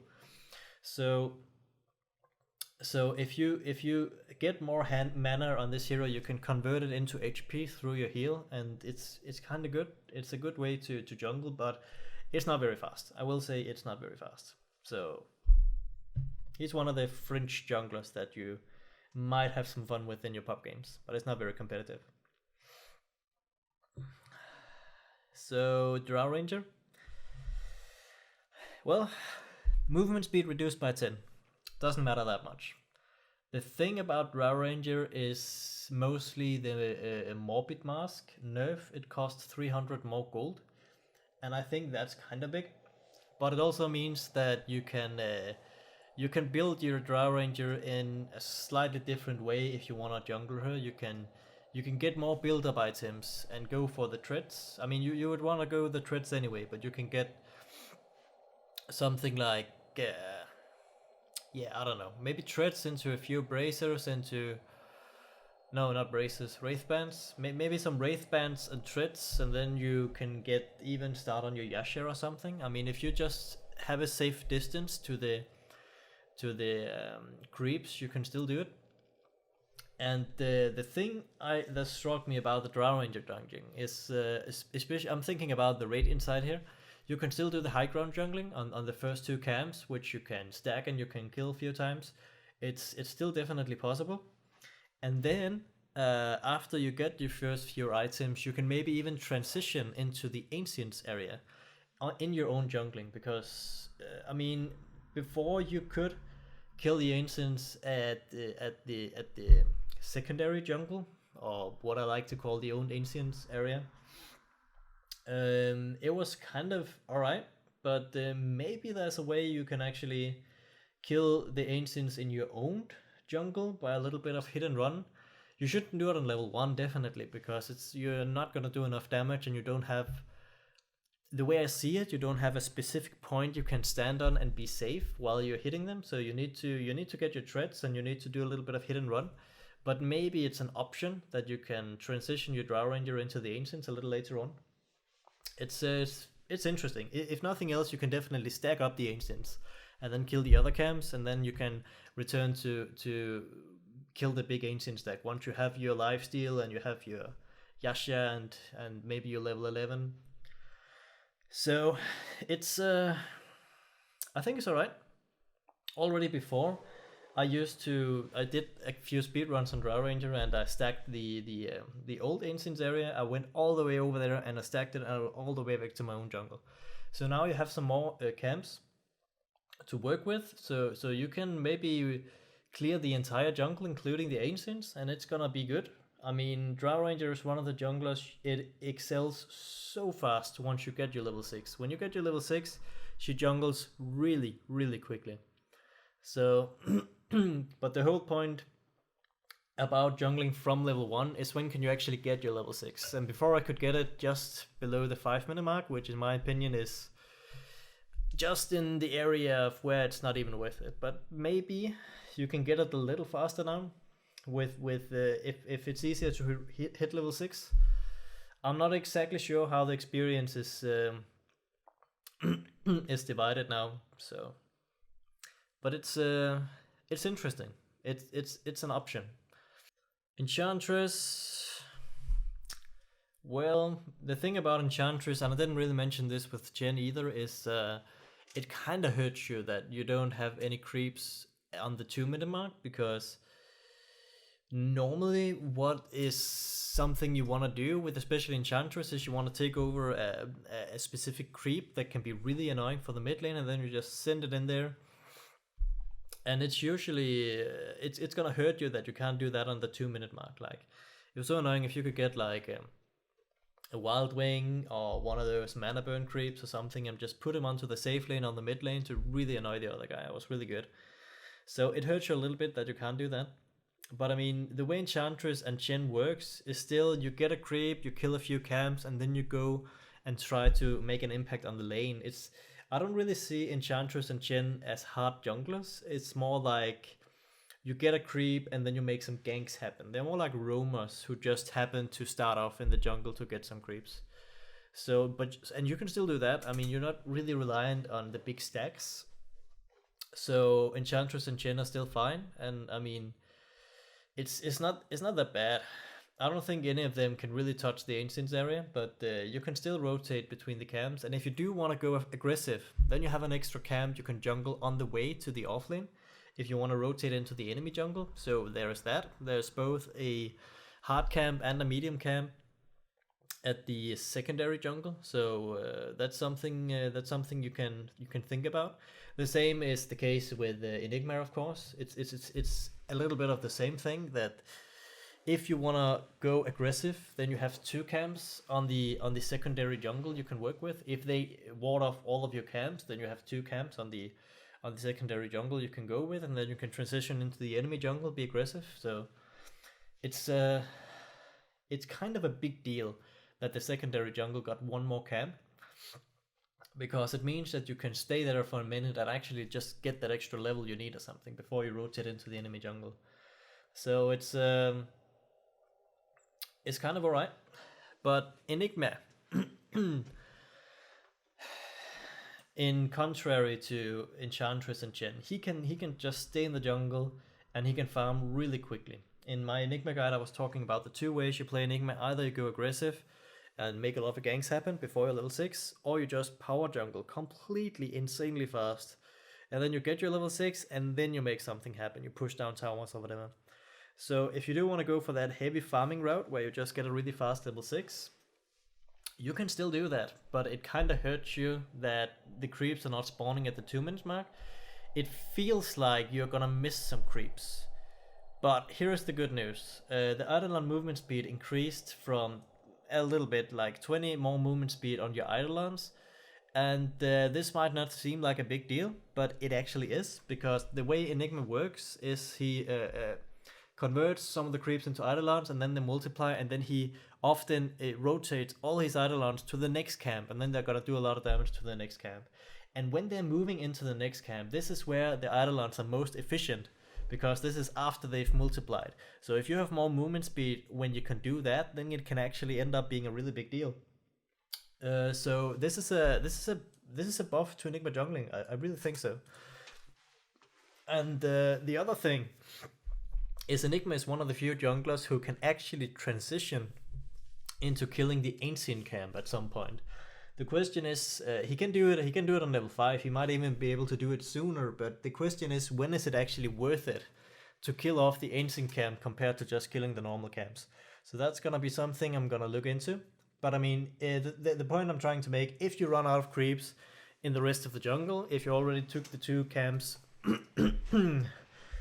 okay, let's say Radiant. If you took the 2 camps closest to your mid lane, and the other camps are kind of a bit more risky because of the enemy aggressive tri-lane or whatever, then you have this option to just transition either to the secondary jungle, or you can maybe even go and kill some of the ancients, and that's something you can do. So you have some options with Enigma. It's pretty hard to actually shut Enigma down, because no matter where if you go aggressive tri-lane, or if you just have some roamers that really wanna stay on you, and you have the option to go to the secondary jungle, you have some options. And it's gonna be kind of hard to shut you down as Enigma, I think. So he's still gonna be a very strong jungler. And also, I'm gonna talk about this a bit more when we actually see the map. But the new camp on the Radiant side, it feels like the camps are a little more closer together, and that's really good for the Eidolons for when they're moving, and also for when you want to stack an extra camp with Enigma.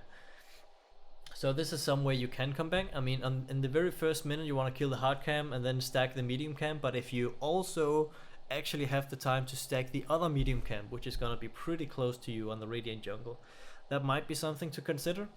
And at the 3-minute mark, you will almost always have the option to send an Eidolon over to stack the ancients.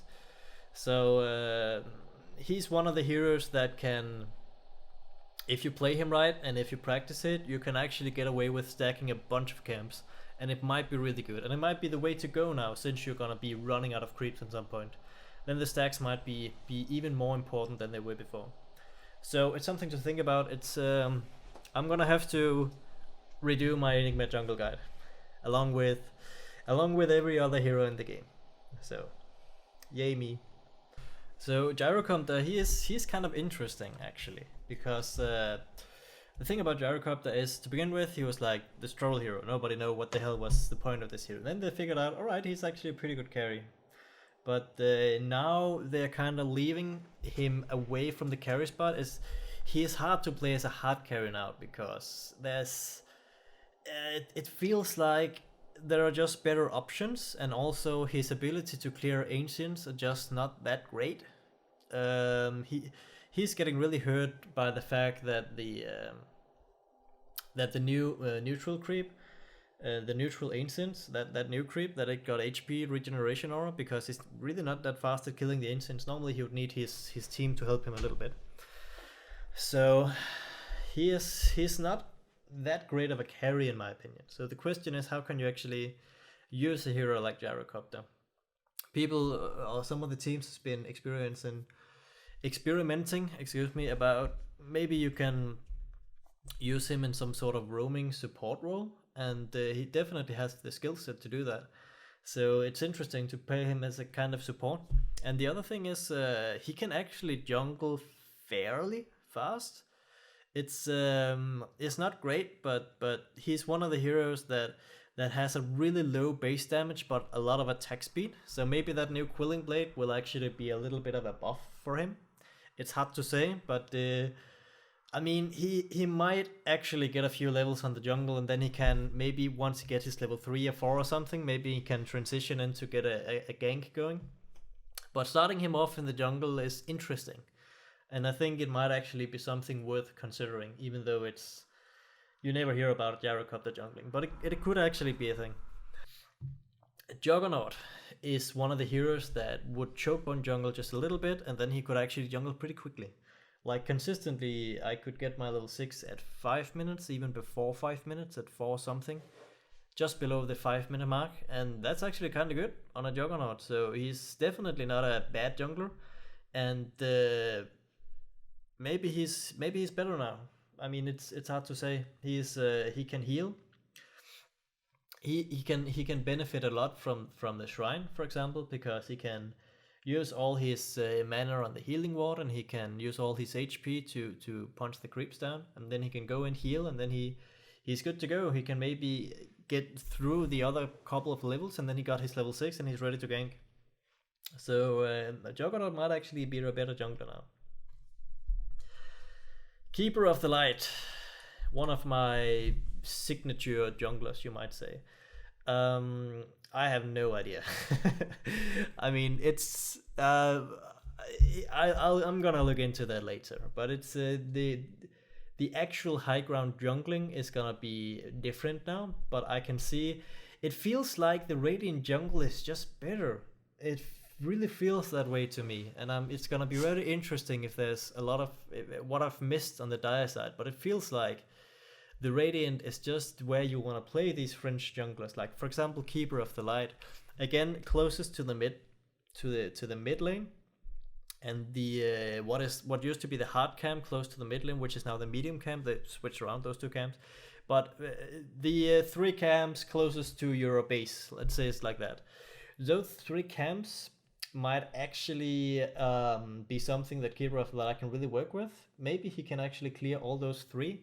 Maybe there's even a way that he can stack all 3 camps at the 1 minute mark, which, like I said before, could be really valuable now, since no camps will stack at the 2 minute mark.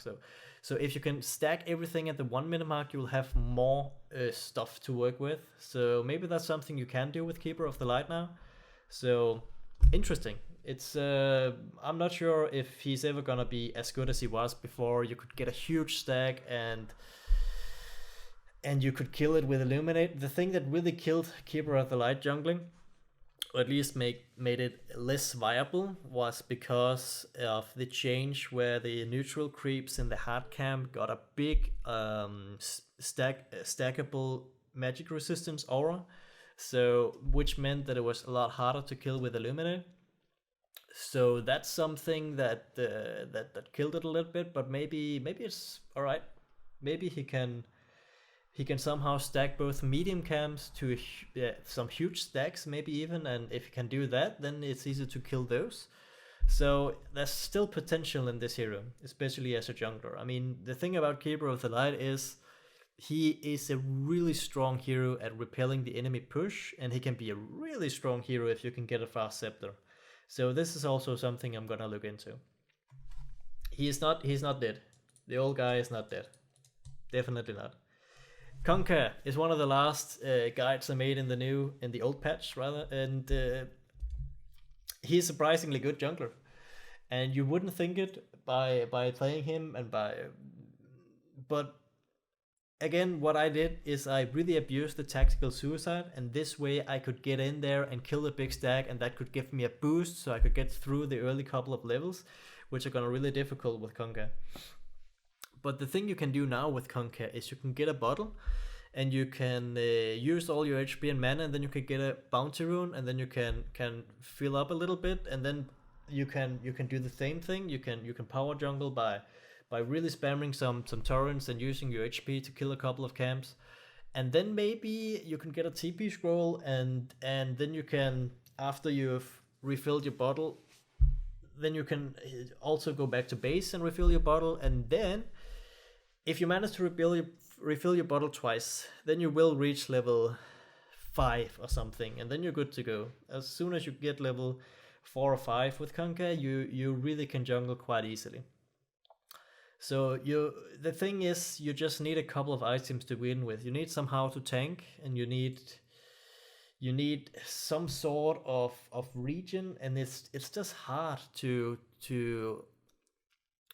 just get all of these items like stout shield and more region and all that stuff. And you also want smoke on this hero in case you want to go gang and something. So if you want all this stuff and then you also want a bottle, it's gonna be kind of difficult. But there's definitely some options here. Especially, I think you will need a bottle in Concat, because the way that you can abuse it, where you just X mark yourself on yourself and then go back to base, refill your bottle and heal up completely, and then you can go back to the jungle. I think that can be really powerful. So, and like I said, bottle is even better now with all the bounty runes spawning everywhere. So, Legion Commander. Okay, so overwhelming arch damage per hero increased from 20, 40, 60, 80 to 30, 60, 90, 120. Overwhelming odds base damage rescaled from 40, 80, 120, 160 to 40, 60, 80, 100. So basically what this means is it's better if you hit more heroes and the base damage is reduced. So if you hit 2 heroes, then it's better than it was before, basically. And if you only hit 1 hero, then it's a bit worse. There's a lot of discussion going around how should you actually level the Legion Commander. The Legion Commander is one of the good junglers that is so good at jungling that she got some freedom to actually choose how you would skill her. So overwhelming odds is something, when I jungle Legion Commander, I first of all I get my passive, Moment of Courage, and then I get press the attack, Moment of Courage, press the attack, Moment of Courage, and then my ulti, of course. So usually I don't have overwhelming odds when I go gank at level 6. But then immediately after I hit level 6, I try to skill up my overwhelming odds as fast as possible. The next 4 levels is just gonna go into overwhelming odds. So the way I see it is, when you're jungling Legion Commander, if you can afford to do so, then by all means skill overwhelming odds as soon as you can. I think it's a really good nuke in the early game, and I think despite this nerf, or what you want to call it, it's still gonna be good. But if you're struggling to uphold your jungling speed, then you kind of want to skill the other two, and then you get your overwhelming odds later. So this is my take on the hero. I will say about Legion Commander, on level 25, you can get 40 dual damage. That is cool, and that's per duel. I mean, you can get so much. I mean, my record is like 300 damage, but now it's if you get 40 dual damage per duel, I mean, that's a lot. But again, this is level 25, and it's not gonna be that relevant. Usually the game has been decided at that point. And also the other thing is, the other option you have at level 25 is 25% cooldown reduction, which is also really good. And probably actually better. Probably that's what you want in the late game. But come on, 40 dual damage. That's amazing. So lifestealer jungling, I don't think it's something you want to do. I think it's better to lane lifestealer somewhere, but it's something you can do. But again, it depends on how good the choke point jungle is gonna be, because you kinda need that to begin with. The first couple of levels is kinda difficult, but no real changes to lifestealer really. We'll see. Lina jungling, that's fun. I mean, Lina is one of the junglers that you would never see in the jungle, but it's somehow not terrible. And Lina can do a lot with for example, if she get a bottle and she abuses that the shrine. So if she does that, or maybe picks up a bounty rune along the way, and you can actually jungle fairly quickly with like an IT, and if you can use your nukes to I mean, it's not terrible. Lina jungling is actually not terrible, and it's one of those fun little junglers that is not gonna be really fast, but the thing is she's flexible enough that you can also go gank. So if you can just get a few levels on the hero, which you can definitely do, you can definitely get a few levels on the hero by spending all your mana, go to the shrine and killing a few more camps. Just she can get to level 3 pretty quickly, and then she can set up some ganks with the other support, and it's not terrible. I mean, Lina is not a good jungler, but she works, and maybe she's gonna be better now. So Lone Druid is maybe the jungle hero that got the most from this patch. He got a lot of love. Like I already talked about some of it a little bit. The Radiance buff is really good. You can because the bear doesn't count as an illusion, so the Radiance buff is only good on Lone Druid. And also the root mechanic got buffed. What do they call it?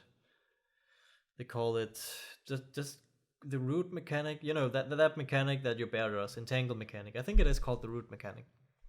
But that also got buffed, so you can more reliably hold a lot of heroes in place if you manage to land and entangle on them. So that's really good. And also the shrine, I think, is a big deal for Lone Druid jungle, because you can use the shrine in the early phases of your jungling to just heal up yourself and your bear completely. So if you're getting in trouble and if you have some trouble doing stuff, you can even just abuse the shrine. You can even if you get one of the weak ancient camps, you can maybe even kill the ancient camps on level 5, and then after that you've taken a lot of damage, then you can use the shrine to heal up again. So the shrine is really good, the radiance is really good, the root mechanic is really good, and he also got a little bit of love here. So returning from true form to druid form reduced from 1.9 to 0.8, and if you're transforming to bear form, it still takes 1.9 seconds. So a little bit of a buff here. It's worth noting that I heard some people talk about that it might be an idea to just play the Lone Druid, maybe not even without the bear. You're gonna need the bear, but maybe play him with the bear as a frontline tank, and you not being a bear but just being in ranged form behind it. So that's something you could consider, and I don't think it's bad, because if I remember correctly, you can actually get a pretty awesome buffs on yourself. So let's see the skill tree. On level 5 you can choose 250 health or 200 attack range, and this was the buff I was talking about. If you want the attack range, I think it might be worth to do it, like I said, to have yourself on just being the Lone Druid as a human form, and just have the bear tank, so you can do some damage from pretty far away. Even if you couple with that, you also take a lance, what's it called, dragon lance, to get even more range. I think he can actually turn out to be a pretty good carry, like from a distance. So that's an option you do have. You can get 35 damage on yourself, or you can get 30 damage on your bear. Again, I think the 55 damage. If you wanna do the 55 damage on yourself, I think it's something you benefit even more from if you are in ranged form. So it's kind of interesting. And also I like the fact that the bear can just get more armor on level 7. I think that's really useful. Of course, the respawn time, I think, is one of the biggest respawn time we have, but this is interesting because it doesn't really respawn your bear. And if you're one of those lone druid players that really prioritizes the bear, then of course you would get the 7 armor on the spirit bear, because then the respawn time is not really going to help you, because if they kill the bear, then your hero is useless to defend and stuff like that. So it feels like there are two different directions to go, and you prioritize your bear completely, then this is what you want. And if you are still building yourself so even your hero can do a fair amount of right click damage, then the respawn time is also really good. So you have some options. Yeah, and on 25, just to finish it, 1.5 seconds entangled duration, or 10 seconds savage roar cooldown, minus 10 seconds savage roar cooldown. So yeah, I think I really would prioritize the entangle, but of course the savage roar is also a really good buff. So it's a matter of preference, I guess. But it's the hero overall, he got a lot from this expansion. And again, he's one of the heroes who you don't care there's no stacks. And you even don't care that you might run out of creeps in the jungle, because you can still just kill a couple of the ancient creeps. So, and you're actually also often fast enough that you can actually rotate to the secondary jungle. So, Lone Druid, good jungler, got a lot of stuff. But I will say the thing about Lone Druid is the same thing I said about Broodmother. He is a fast jungler. It's fair, you can jungle fast, but it's not really the point of the hero. The point of the hero is to get that radiance really quickly, either by going safe lane or by doing this off lane Lone Druid, where you can really disrupt the other lane, and then by extension then the other lanes are gonna do better because they really have to deal with this Lone Druid, and then afterwards in the mid game you can get some space to get your radiance up and going. So he got a lot of lane presence, and it feels like a little bit of a waste to jungle him from level 1. But I mean, if you want to do that, you can definitely do it, and he got some love in this patch, so it feels like it's better now. Lycan jungle is I mean, I'm not a big fan of it, but I can see the attraction. It's not terrible. But again, Lycan is a little bit like Lone Druid and stuff like that. It feels like it's better just to have him on the lane. So, and also worth noting here is the Feral Impulse no longer provides attack speed, which I think you really need the attack speed when you're jungling, especially. I mean, it's on the lane, the attack speed is not that much of a difference, because normally you would get your gold from just last hitting. But in your jungle, you need the attack speed because you need to keep punching the creeps and do that really quickly. So, and the thing about the Feral Impulse, yeah, alright, it gives you some HP regeneration now, but it's not really enough to matter. I mean, one HP regen on level 1 is not worth it. You'd much rather have the 15 attack speed. On level 3, where you can get 4 HP regeneration, it's better, but I mean, at that point you're already past the most difficult stage of your Lycan jungle, so I'm not really feeling it. I wouldn't jungle Lycan in this patch. Magnus is sort of a jungler if you really want to, but there were a little bit of change to the Empower with how the cleave works, but like I said, I don't think it matters. If you want to jungle Magnus, you can still jungle him, and he jungles so slowly that you still don't care about the creeps not respawning at the 2-minute mark, so there's that. Medusa jungling is actually legit, and the Medusa is also one of the interesting heroes like Drow Ranger who can transition into doing ancients. So if you can just kill some camps and then you can keep stacking up the ancient camp in your own jungle, so you can work on that on level 5 when you have 3 stacks on the ancients, it might actually be good. So Medusa, yeah, let's see. Meepo got some love. I hate the rat, but it's fine. He can actually also jungle quickly. And but Meepo is one of the junglers that really want stacks, so he is hurt in that respect. And I still think it's better to just have Meepo on the mid lane or something, and then afterwards you can kill off the stacks that your support has been stacking for you. I'm not a fan of doing Meepo jungle on level 1, because he kind of needs a good start, and he needs to be ahead, because otherwise the hero is useless. You need to be 3 or 4 levels ahead of your opponent with this hero, so yeah.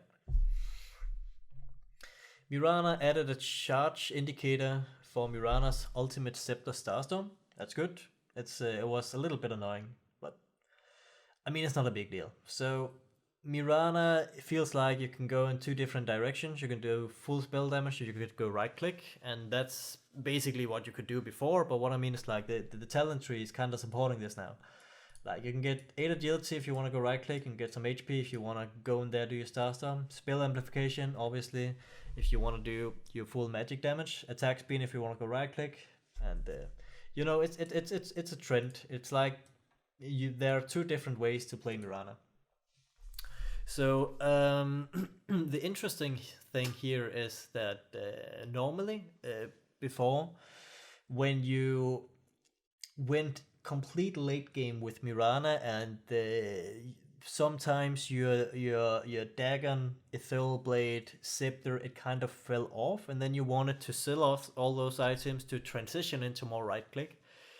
That's gonna be harder now, because if you already picked all these abilities that supported your spell damage, and you don't have the 30 attack speed, you don't have the 40 damage, you don't have the agility, then it's gonna be a bit harder to actually transition into a carry. So it's interesting. You have to think about which direction I want to go in, and you have to think about that kind of already when you hit level 10. But often you just win the game or lose the game by the time you got full gear with your spell damage. So it's not that often it's really relevant, but it's just a little interesting thing to note here. And the last thing I want to say about Mirana, 2 multiplot, 2 plus 2 arrows. When you shoot your arrow and you choose this one, you shoot 3 arrows. It doesn't matter, but it's fun and it looks cool. So I like that. Props to Valve for making that change. About Mirana jungling, I think it's gonna be the same as before. She can kill some hard camps. I'm not really sure if I think actually, when I think about it, again, I think about the Radiant side here. I think the hard camps are a little bit closer together now, and that's actually a huge buff for Mirana jungling, because what she wants to do is just ignore everything else. She doesn't care about the medium camp. She just rotates between the hard camps, and she get a couple of levels that way, and then she starts roaming. And I think actually that might be better now. And again, Mirana bottle is great, and you're roaming and you can get all the bounty runes and even the real runes. So I think Mirana jungling is actually, when I think about it, I think Mirana jungling is actually better now. So yeah. Morphling, well, I have seen some people jungle Morphling is not great. It's like he is really too easy to gank.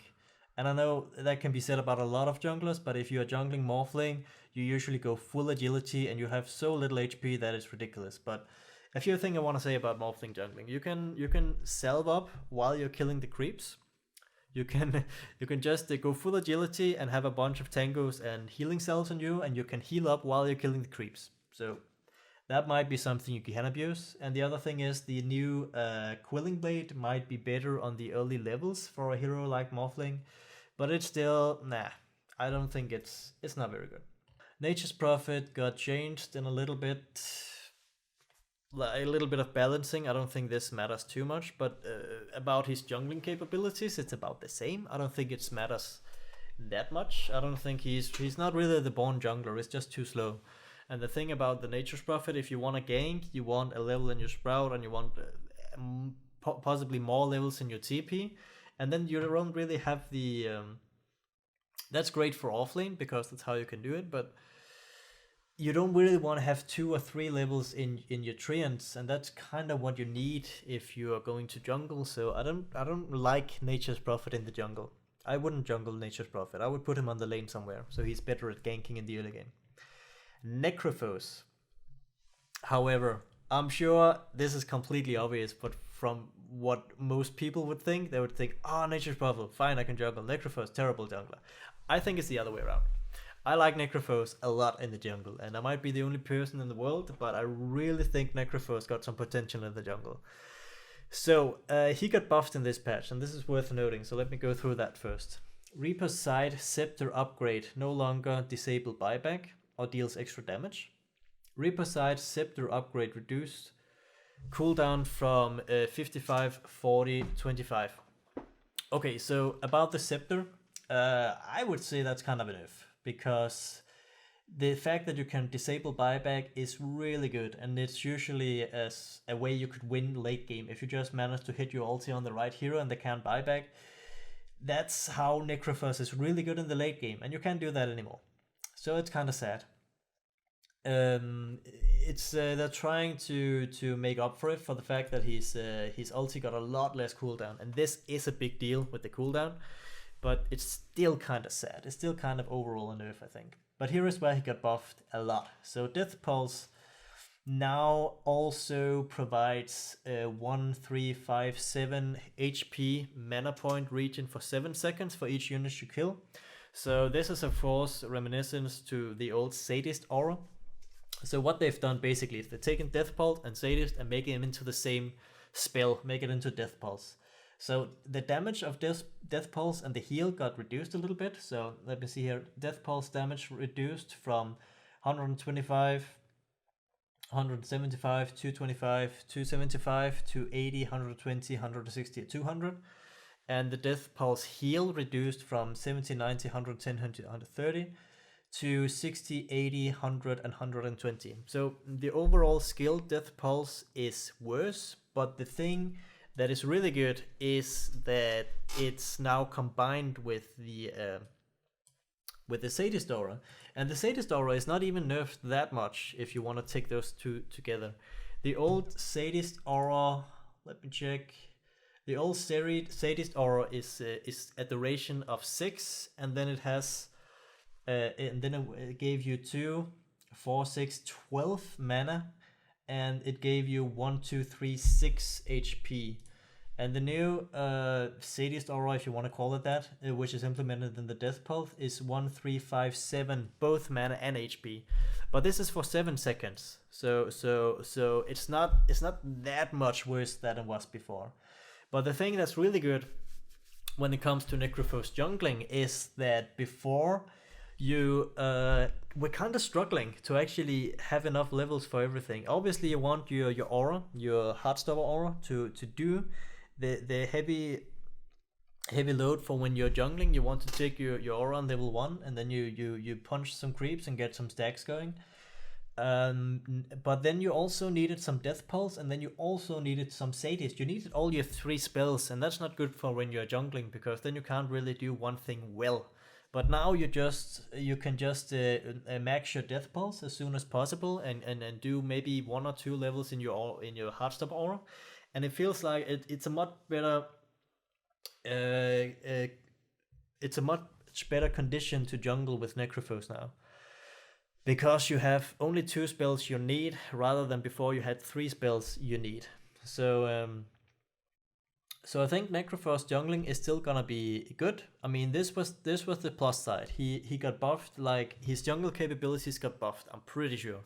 Here is the downside. You really need the stacks when you're jungling Necrophos. And it's a huge deal that you don't spawn any creeps at the 2-minute mark. At the 4-minute mark, you don't really care, because at that point you're strong enough. But that stack that does not happen at the 2-minute mark, that's a big deal. So so I am not sure if I can jungle him as fast as I could before. But I think already now I can confidently say that on Radiant he's still gonna be a good jungler. He's a high skill cap jungler. I mean, you need to do a lot of things right. You need to know exactly how you double stack, and you need to do all this stuff. But I think he still might be good. And like I was alluding to before, on the Radiant side, you have 3 camps that are pretty close together. So I think it's impossible to stack all 3 at the same time with Necrophos. But maybe you can at least, when the 2 camps are done with, you can at least work on the last camp without having to walk that much. Maybe you can even drag all the creeps at the same time to get your Heartstopper going on all 3 camps at the same time. I mean, I'm just guessing here, but the point is that I don't think Necrophos is terrible in the jungle after this patch. I think he's still gonna be alright, and I'm definitely gonna make some Necrophos jungle videos. He got a new ability, Ghost Shroud. I'm not gonna touch on this a whole lot. It turns you ethereal for 3.5, 4.5 seconds, and grants you 600 AoE slow that reduces the enemy movement speed by 12, 20, 28, 36%. And while you're in this form, you take 20% more magic resistance, but you also heal more. So I was thinking maybe you want 1 level of this for when you are clearing a stack and you really can get some stuff going with your Sadist and with your Death Pulse, but it feels like it's not really worth it. I mean, maybe you want that 1 level, maybe it can help you out in jungle a little bit, just because you get a lot more mana and HP back from your Death Pulse when you are in ghost form. But it if I'm honest, it feels like you just put 3 levels in your Death Pulse and 2 levels in your Heartstopper aura and just jungle him that way. So about his tree, nothing really interesting here. I'm just gonna leave it. 400 HP is a lot. You can get on 25. And the 1 second death pulse duration is interesting, but I don't think it's necessarily that good. I think you would want the 400 health, but yeah. Oh yeah, the 40 damage on level 10 already might still be alright, but I think at the point you get to level 10, I mean, that's when you got your whole flash farming going on Necrophos. Like you use your death pulse twice on all the creep lanes and then they die. So I'm not sure that the 40 damage is gonna be that good for killing creeps, because I think you're just gonna be flash farming at this point. But 40 damage is still good. When you're killing heroes, you are getting some right clicks off on people. So yeah. But like I said, not a whole lot of interesting stuff going on here. I should really move on. So Night Stalker is one of the heroes that really doesn't care about the jungle change, because if you want to jungle Night Stalker, you can. It is actually viable, but you don't jungle him until level 6. You jungle him until level 3, and then it hits nighttime, and then you go gank. That's basically what you do, and you can still do that. Again, he's one of the heroes that relies on choke point jungling. So let's see how the new choke point jungling is gonna be. But you can still get bottles on this hero. You can roam and you can jungle, do a little bit of both, and it's still gonna be fine. So Night Stalker is pretty much unchanged. Ogre Magi is a little bit of the same. The thing about Ogre Magi is that he is really good at killing big stacks in the medium camp. So what I was actually doing before is I was stacking the medium camps a lot, and then I just punched and killed the hard camps. Just the one hard camp, right? And so you stacked up one of the medium camps, and then you rotated between the other two, and that's still something you can do. And I don't think it's terrible. I think he is a fair jungler. I mean, it's kind of a waste because his laning presence is so good. He's so tanky. But the trend about Ogre Magi these days is all you're gonna do is max out your Bloodlust, because that spell is amazing, and then you just run around the map and buff all your heroes with Bloodlust. This is a trend that Ogre Magi is really going in. And if that is the way you want to skill him anyway, then you might actually go jungle, because you can Bloodlust yourself and get a lot of... I mean, this is pretty fast. This is like level 6 at around the 5-minute mark, maybe even just below the 5-minute mark. Was what you could do before, but I'm not sure you can do it that fast now because of the new jungle, and because of the fact that the creeps doesn't spawn at all as often. But I'm just saying that he's not terrible at jungling, and I think he's gonna remain to be not terrible, but he's not really good either. So we'll see. It is interesting.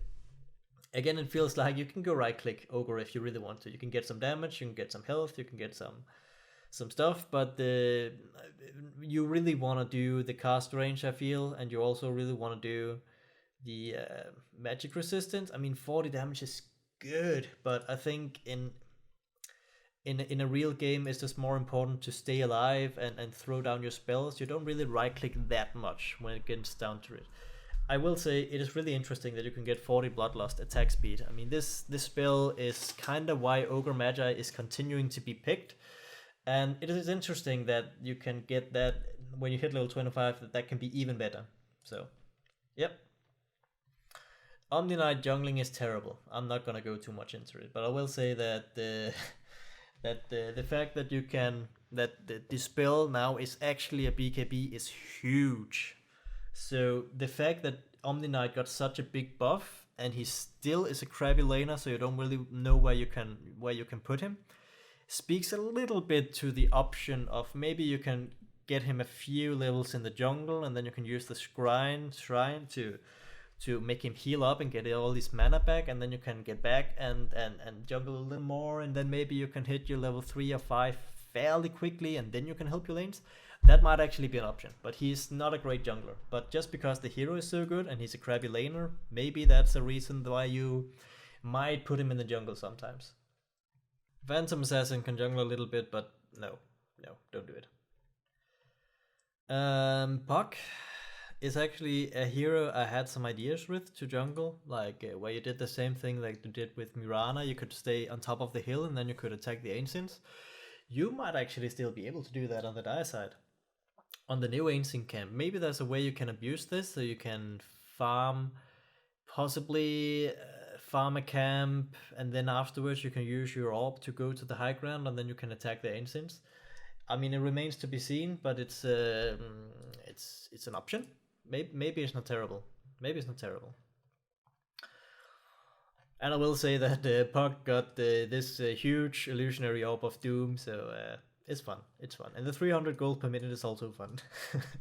So it could be fun to have Puck in the jungle to level pretty fast, get something like a fast blink dagger or a Midas and a blink dagger and then a Midas, something like that. I think Midas is something that's gonna be pretty interesting on Puck, so you can get up to that 25 really quickly. So the hero got buffed, definitely. All of these are amazing, but if you should jungle Puck is maybe not the ideal thing to do. But I'm just saying that there might be some places where you can stand at the high ground, or maybe even on the rune spot. On some of the not the rune spot, excuse me, the ward spot, like in some of the hills, you can maybe stand there and continue to right click some, for example, the ancients or something. So there are some options for Puck jungling that I'm gonna look into. Pudge is good for roaming, not for jungling. Pugna, that is interesting, because Pugna, like I was saying before, you could just get a trillion clarity potions, and then you can just continue to just right click and kill creeps with your nether blast. Maybe that's not gonna be terrible.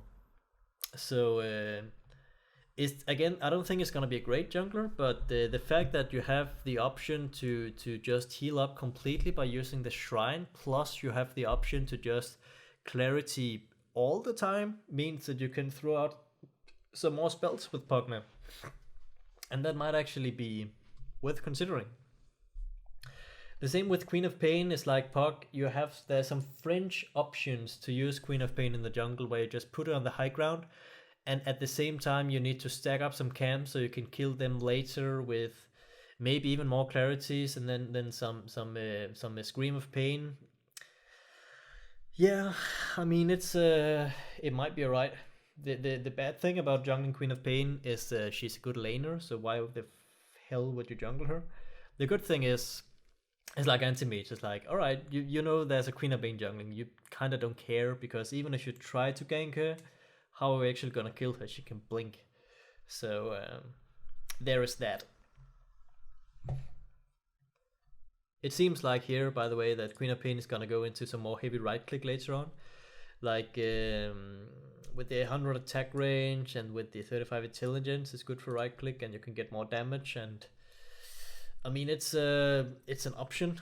I like the 70% lifesteal. It's really good with your ulti. You can heal up that way, but it feels like that the right click way of doing it, where you go into BKB, Skadi, Cuirass, stuff like that, could be really good.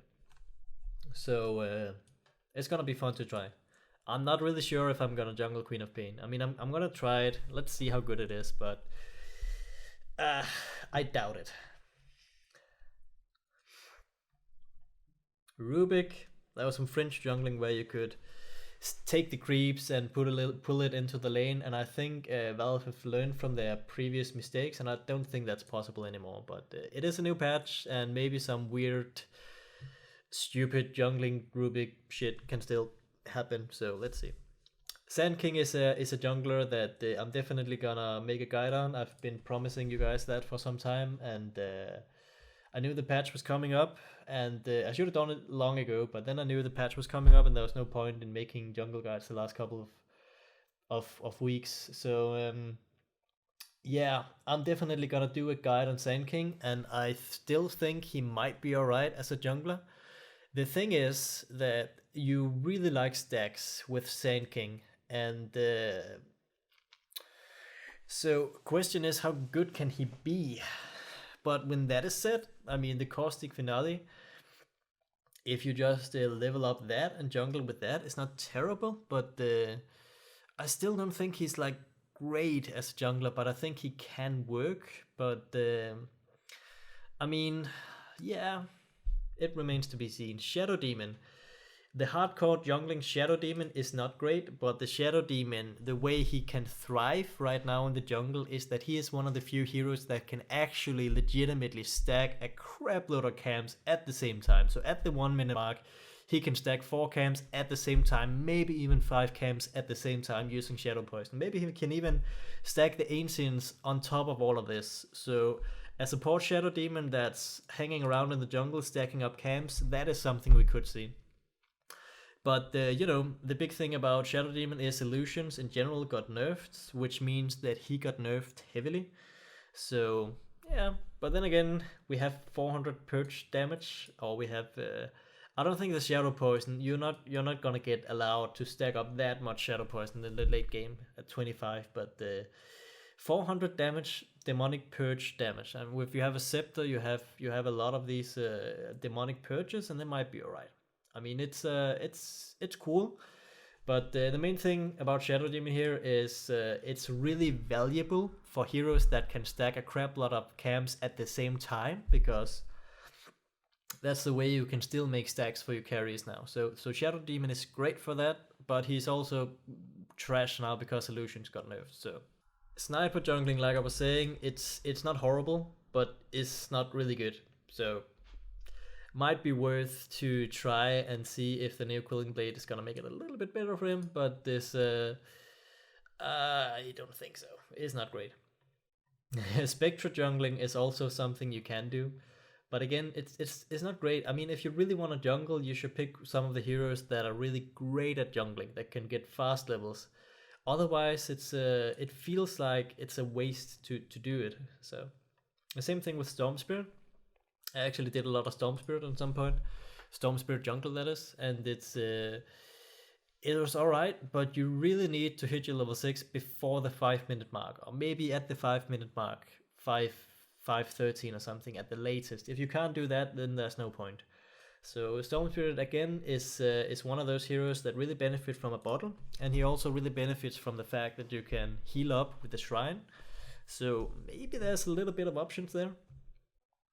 Sven jungling is something that worked before, and it was actually alright, but I think it's still a better way to do it, to just put him on the safe lane and then have somebody else stack up the camps. The main thing about Sven now is that Dominator is no longer an item. It doesn't give you lifesteal anymore, so it's not really great for Sven. So how the hell are you actually gonna get lifesteal on Sven now? I mean, you could there's a few different ways you can do it. You can obviously, what you want with Sven is big stacks, big ancient stacks, and big stacks in the jungle. And Dominator was great for that because it gave you lifesteal and armor and damage. But when you can no longer do that, then you have a few options. Either you need your teammates to help you to clear the stacks, which is not great, or you can maybe just get the Mask of Death, which is gonna later on go into either a Satanic or a Mask of Madness. But it feels like he got really hurt by the fact that Dominator is no longer an item that's good for Sven that gives lifesteal. So let's see.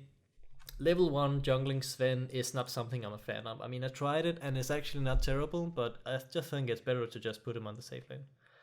Techies jungling, I tried that with the new mines. I was like, oh, the mines does more damage. Maybe you can actually abuse the crap out of that and just kill up a couple of camps in the very first minute and just get a couple of levels that way. As it turns out, the awesome damage of proximity mines is not really awesome at level 1. On level 1 it was 150 before, and now it's 225. And later on, yeah, it will do a crap ton of damage with 750, but level 1 Techies jungling is actually, I think, worse now. Before you could actually do it. You could stack up a couple of mines and then you could drag the creeps in, and it could actually work, but then now it's gonna be difficult. I mean, it's definitely not gonna be as good as it was before. So, and I'm happy about this because I hate Techies and I think he belongs in Super Mario and not Dota, so I never want to see him in my life again. So Templar Assassin jungling is maybe okay. It's interesting that the ancient area is in your own jungle, so you can stack up the ancients while you're killing the other camps, and this way you can maybe transition into the ancients later on in the mid game. But it's not great. I wouldn't do Templar Assassin jungling. It's just meh. The same thing about Terrorblade. He can actually jungle, and it's actually not terrible. terrible, no pun intended. But he's just better on the lane. But I will say that Terrorblade is actually a deceptively good jungler. Tinker jungling is something I've been advocating for a long time. The thing about Tinker jungling is it's got a huge skill cap, and I had to practice a long time to get the really good results I was able to get consistently. Is also really reliant on the stacks. So is he actually gonna be able to jungle now? I don't know. I think the March, again on the Radiant side, there are 3 camps near the base that are kind of close together. Maybe your March can hit all 3 and you can still do some triple stacking there, and then you have some camps to work with. But it's, I think the golden era of Tinker jungling, which never actually happened, it was only me that liked to do that, where you can get the really fast travels on 6 or 8 minutes or something. I think that's over. But maybe there's some way you can still justify Tinker jungling, at least to the point that it can be fun in pub games. I mean, I'm gonna try it, but the really fast travel timings, I think, is done for. I think, yeah, that's just how it is. Troll Warlord can jungle, but you know, it's not great. But maybe there's some places on the high ground he can be now, so he can do it fairly fast. I think Troll Warlord actually is one of the heroes that can really benefit from the fact that your healing self works while you're taking damage. So he can kill these camps. Maybe he can actually level quite quickly by having freaking 3 or 4 healing selves on his person, so he can just continue to just hit the creeps, get his fervor stacking, and even though he's taking a lot of damage, he can just heal up while he's doing it. So with a lot of healing selves, I think he can jungle really quickly. I think actually could be legit, but you really want lifesteal on this guy. He benefits so heavily from lifesteal. And again, it's just hard to get lifesteal now because the freaking Morbid Mask costs 1200 instead of 900. And that is a huge deal when you want to build up your jungling by getting lifesteal. So we'll see, but I think there are some opportunities about troll jungling. Underlord jungling, I tried it. It was actually quite terrible. So I don't think that's gonna work. But Ursa, on the other hand, I think maybe Ursa is gonna be great, especially on the dire side. So here's the thing, Ursa is also one of the heroes you can benefit heavily from actually putting the healing self on yourself while you're killing a camp. When you're killing one of the hard camps, then you can heal yourself while you're doing it. It's really good. You don't have to waste time just healing up. And also when you want to go for Roshan, then conveniently your shrine is almost right next to Roshan when you're doing it on the dire side, so you can just maybe get that stuff you need to kill the Roshan, and then you can do the shrine, and then you can get in there and do it fairly quickly with the smoke. So maybe you can still do it around level 6, but the thing is that again you need lifesteal to kill Roshan, at least if you want to do it alone, and the lifesteal is now 1200 instead of 900. So you're gonna need some other form of build up. That Ursa jungling that I've seen some people do, where you just rush the Mask of Death, like really rush it before you get anything else, that's not gonna work. You need something else if you're gonna jungle Ursa. Some sort of small item, some build up. So we'll see, but I have a feeling that Ursa jungling might actually be good. Now, I mean, I think it's gonna be just about as good as it was before. It sucks that you can't get your lifesteal as fast, but the shrine and the fact that you can heal yourself while you're jungling is really good. So maybe there's still some opportunities here.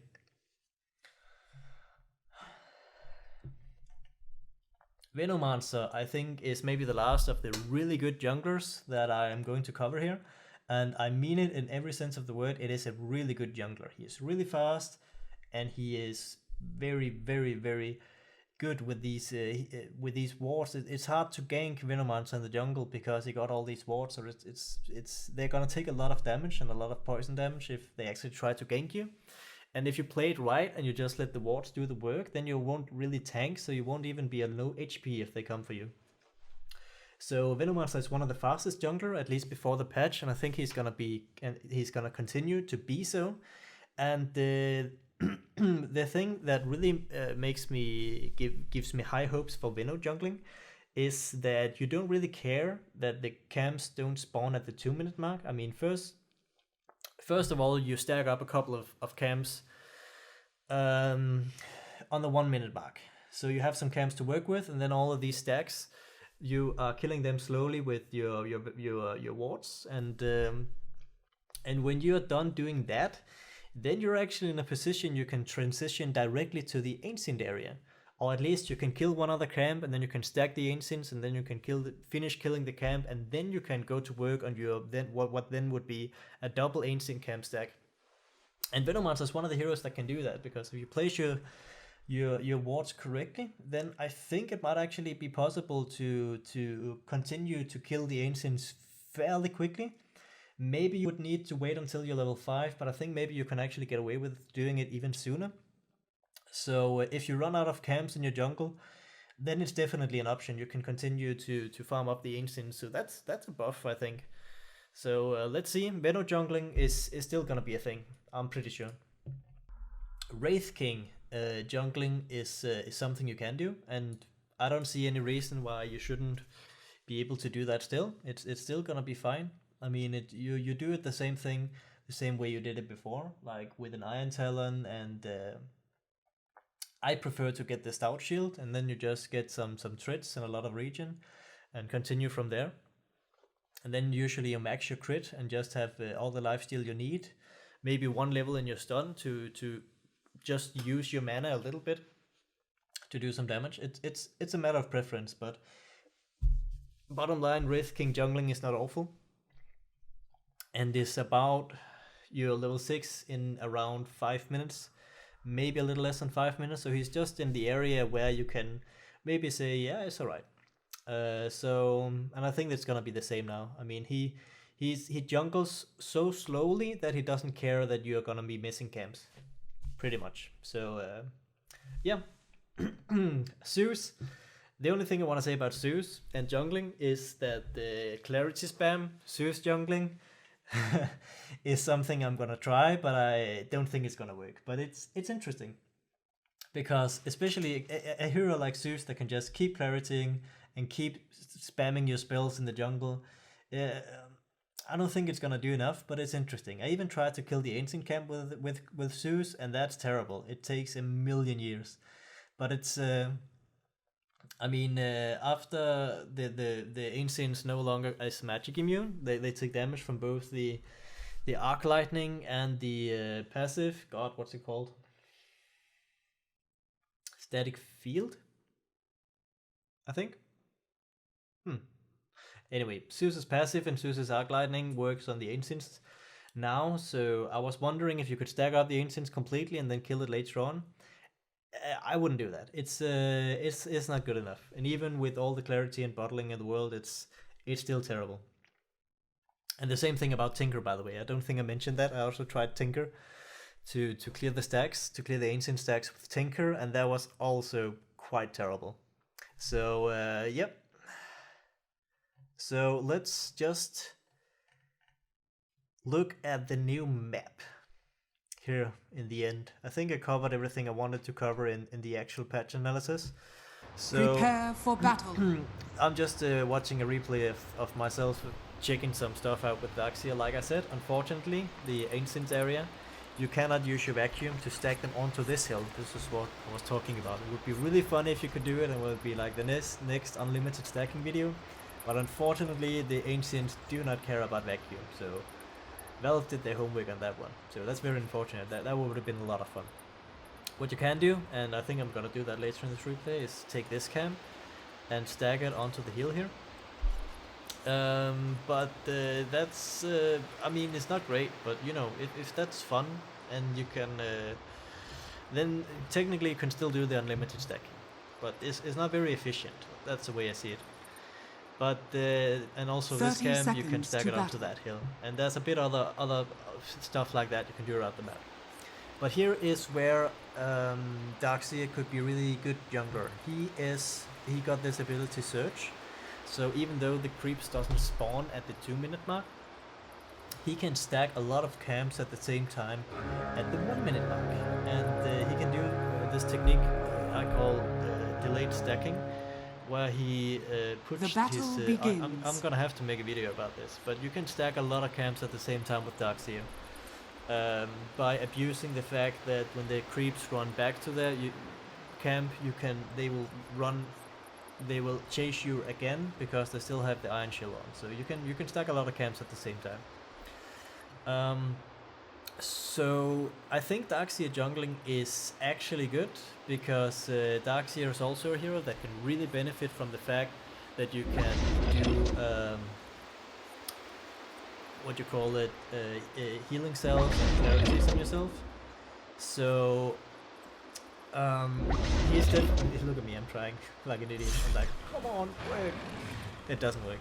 But the Darkseer with clarities and healing cells, he can rotate through the jungle really quickly, and that is something that could be really good because yeah, there are no creeps spawning at the 2-minute mark, but if you successfully stack a lot at the 1-minute mark, then you might actually be good to go and you can get really quickly level 6 if you do it. So I think it's definitely worth considering. I mean, sometimes you even wanna jungle Darkseer on the first few levels and then go to the offlane. So if that's your plan, then you can still do it. It's still very good. I mean, you don't care about the creeps not spawning at the 2-minute mark if your plan is to rotate to the offlane anyway. Is under attack. And if you do that, you even have an extra camp down here that you can kill before you get to the offlane. So definitely some option for the Darkseer jungling, but that's actually not what I wanted to talk about right now. But I wanted to show you guys the new map. So as you can see, we have Roshan here at the top room, and like I was saying, I think it could be really interesting to just have Ursa kill these camps a couple of times, and then he can rotate down to kill Roshan. Look at me, already stacked it a little bit. I'm an idiot. It's fine. So Ursa might have a pretty good chance of jungling on the dire side if you want to. You can also jungle on Radiant, and then when you can see, alright, I'm pretty close to having my life steal, then you can rotate over to this area where you have some more camps you can work with, and then you can sneak into Roshan really quickly. Notably, you also have a way you can heal here if your offlane haven't taken it already. So Ursa is interesting with the new Roshan position. There's some option for Ursa. So, but this is what I want to show you. On the dire side, you have these camps here. This medium camp, I believe it is. It's hard to say when it's the centaurs, but I think this is a medium camp, and it's on the low ground. So that means that the normal choke point jungling that a lot of junglers really like to do, that's gonna be really hard to do right here, because you obviously you can't choke point, at least not from this side. You can come in from this side and then choke point when it's on the low ground, because obviously you can't go through the hill. So choke point jungling is gonna be more difficult now, and I'm interested to see how it can actually be done. So let's see. At least it feels like to me that the dire side is a lot worse when it comes to jungling. I'm sure there's a few jungler that would still prefer the dire side, but the way I see it, the really big advantage you had before on the dire side is that it was really easy to choke point jungle in this area right here by the hard camp, what is now the hard camp. You don't have that option anymore, so it feels like that it's a lot worse to jungle on the dire side. And the reason is, well, first of all, that choke point jungle I just explained, but the other reason is that this looks really promising. These 3 camps here are really close together, and there is some form that you can abuse this, I'm sure. I'm thinking Keeper of the Light, I'm thinking Necrophos, I'm thinking Darkseer. There must be some heroes that can really abuse the fact that these 3 camps are so close together. Possibly even Radiant's Tinker. bottom tower So it feels is under like, attack. And also, just look at this. You can choke point jungle on this camp, and you can choke point jungle on this camp, and you can. Okay, so the medium camp is on the low ground, but that doesn't matter. If you can stack this up a lot, Radiant's bottom it's tower only the is hard under camp. attack. If you can choke point the hard camp, it's a lot more valuable. So Dire's middle tower overall, is under attack. it feels like that the Radiant got a lot better jungling. So the other thing that's interesting is that the Ancients area here is always right next to the shrine. That's the same about both shrines here. Both of the Ancient camps are right next to the shrine. So that means, for example, Axe. If you can get maybe 3 stacks of the Ancients, maybe that's going to be part of your jungling pattern. If you do that, then you can use the shrine here after you've killed like half the camp. You can use the shrine here to heal up, and then you can maybe have enough to kill the rest of the camp. If you combine the shrine with the fact that you can heal while you're killing the Ancients, I don't think it's very unrealistic that Axe can kill the Ancients fairly quickly. So this is a big option to watch out for, and it's interesting that they chose to put the shrine right next to the Ancients. So, and this shrine, like I was talking about, this is one of the buffs to the jungle that I don't think people really appreciate.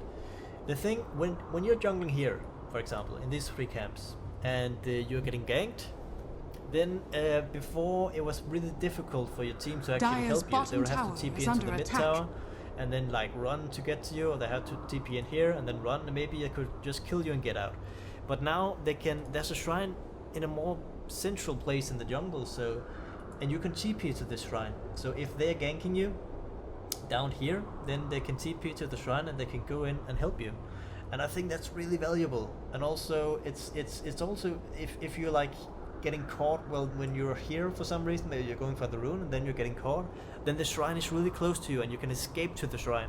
It's gonna be a lot harder to actually kill you when you're jungling, and I think that's a huge buff to jungling that people don't appreciate. This shrine right here is a huge buff. And the other buff to jungling is the bounty rune. Like I've been saying like a million times already, there's a bounty rune in each Radiant's middle tower is under attack. There, and where is it? Here, all the way over here, and there. And all these bounty runes, Radiant's top tower is under attack. Just made so that junglers can freaking eat them with bottles, and that's, for some junglers, that can be really good. So here is also one of the places where you can if you want to. It's fun. It's not great, but it's fun. I think before when I did it, I think there was some fringe way where you could actually abuse it in a way so it was actually good to do in your jungle pattern, was actually improving by the fact that you could stack the creeps onto the hill. But I think it's a lot harder to do that now. But maybe there's still a way that you can implement this in your Darkseer jungling to just make it a little bit faster. Because, you know, when the creeps are not spawning in the 2-minute mark and the 4-minute mark, then it might be quite valuable to have an extra option to Radiant's that. bottom tower is under attack. The biggest troll thing I've ever made, but it's also something that might just be something you could consider. I mean, it's just something you can keep in mind, and I'm gonna keep it in mind when I make a Darkseer jungling guide. Radiant's bottom tower is under attack. In some shape or form, Darkseer can be a really fast jungler. Dire's middle tower is under attack. I'm just gonna have to find the fastest way to do it here in the new patch. Radiant's bottom tower is under attack. I think that's pretty much it. Dire's middle tower is under attack. It really feels like the Radiant got the better of this trade. Radiant got a much better jungle. You can choke point jungle and you can do the high ground jungle here. I mean, for example, with Necro or with Drow Ranger, I like to be on this area with the 2 camps closest to home, and then I could kill all the creeps from the high ground. And you can still do that. It's a little harder to get them around this corner, the wolves, but you can still do that. And you can do the choke point jungling. All of this is on Radiant. What the hell did Dire get? Dire got jack shit almost. Okay, they can actually do high ground jungle on this hard camp. Maybe that can actually be good. Maybe there's still some options here. And they can also do high ground jungling on this camp over here. So, but you don't really want to run all the way back and forth if you want to do that. It will probably have to be this camp. It will probably have to be this hard camp. Radiant's middle tower is under attack. So if you can kill this hard camp over and over with some heroes, and then you can stack up this camp over here, which is now the medium camp, then it might actually still Radiant's be alright. Maybe bottom there's still tower some is stuff under you can attack. do here on Dire. But it feels like that the Radiant got the better of this trade-off. So, not to mention that, well, the Roshan, it got moved sort of in the middle, but there's still closer to the Radiant main, the Dire main jungle, not to mention that the main jungle is a lot more efficient now, because the main jungle also has its own ancient stack. So the Roshan advantage is still on the ancient side, I feel. Or Dire side, holy shit, what am I talking about? The Dire side got the Roshan advantage. The Dire side had the Roshan advantage before the patch, and the Dire side will still have the Roshan advantage. That's where I'm getting at. Jesus Christ. And is there anything I'm forgetting? Could you do some weird sort of jungling in this area? Is what I'm wondering right now. Before you can do some stuff with Miranda or Puck, there was a hill here you could stand on. And you could kill the hard camp here with some arrows while you were killing the ancients. It was not great, but it was something you could do. But now they removed the hill, so you can't really do that anymore. But then again, you have two camps to work with here, a hard camp and a medium camp. If you can somehow make that work and at the same time stack the ancients sometimes, maybe it's still something that is worth considering. In this ancient area here, there's nothing to come. There's nothing you could do. I mean, you can high ground a medium camp, but that's not really what you want to do. Radiant's middle tower is under against the hard camp or the ancients. So this area here is completely dead when it comes to jungling. This is only a place you want to be if you want to rotate with your Jen or Enigma or your Enchantress. Then you can stop here, like for a pit stop, and just take some of the creeps and then continue to gank. But in terms of hardcore jungling, there's Radiant's nothing to middle tower is under attack in this area. That's for sure. In this area, there's a little more. I mean, you can still do high ground jungling on the. Dire victory. I guess the game. Radiant's middle tower is under attack. We can do this, can we? Yeah, I'm pretty sure I said what I wanted to say. So overall, I think there are some heroes that it looks really promising for, and I think the Radiant got the better jungle, but then again it gets even out by the fact that Dire got the better Roshan advantage still. So I think that there definitely still gonna be room for junglers. I don't think junglers are at all so ill placed that a lot of people think. A lot of people think, all right, in this patch, junglers are dead. It's never gonna happen anymore. But I think people need to realize that there's a lot of advantages of jungling now, like with the bounty runes and the shrine. And the biggest buff to junglers is that you can put a freaking healing salve on yourself and clarity on yourself while you're jungling. It's a huge advantage.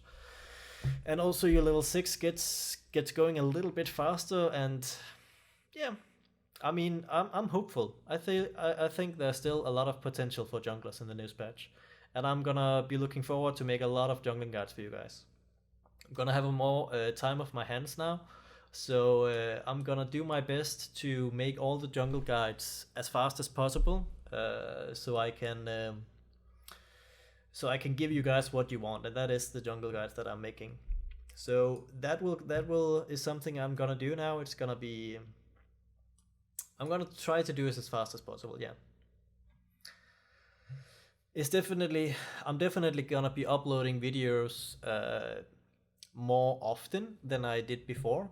Before I had a lot of things holding me back, real life stuff. But this is I'm a bit more free now to work here on this channel. So I'm gonna be making a lot of jungling guides in the weeks to come, even the months to come. So look out for that, and I hope you've enjoyed my analysis, and let me know what you think. Please let me know in a constructive way if there's any mistakes I made, if there's anything you disagree on, and voice your opinion. What do you think? Is this good or bad for junglers, or am I right in assuming that it's not completely terrible to jungle now, or do you still think it's completely terrible to jungle now because of the respawn timer not being or the creeps not spawning at the 2-minute mark or the 4-minute mark? So let me know what you think about all of this, and thanks for watching, and have fun in the new map. And I'm actually looking forward to playing this map for real. I was not happy when I saw it, but I'm a bit more happy now. It actually looks like a lot of fun, and there's definitely some junglers I look forward to playing. So yeah, I'm just talking now. So thanks for watching, and see you guys.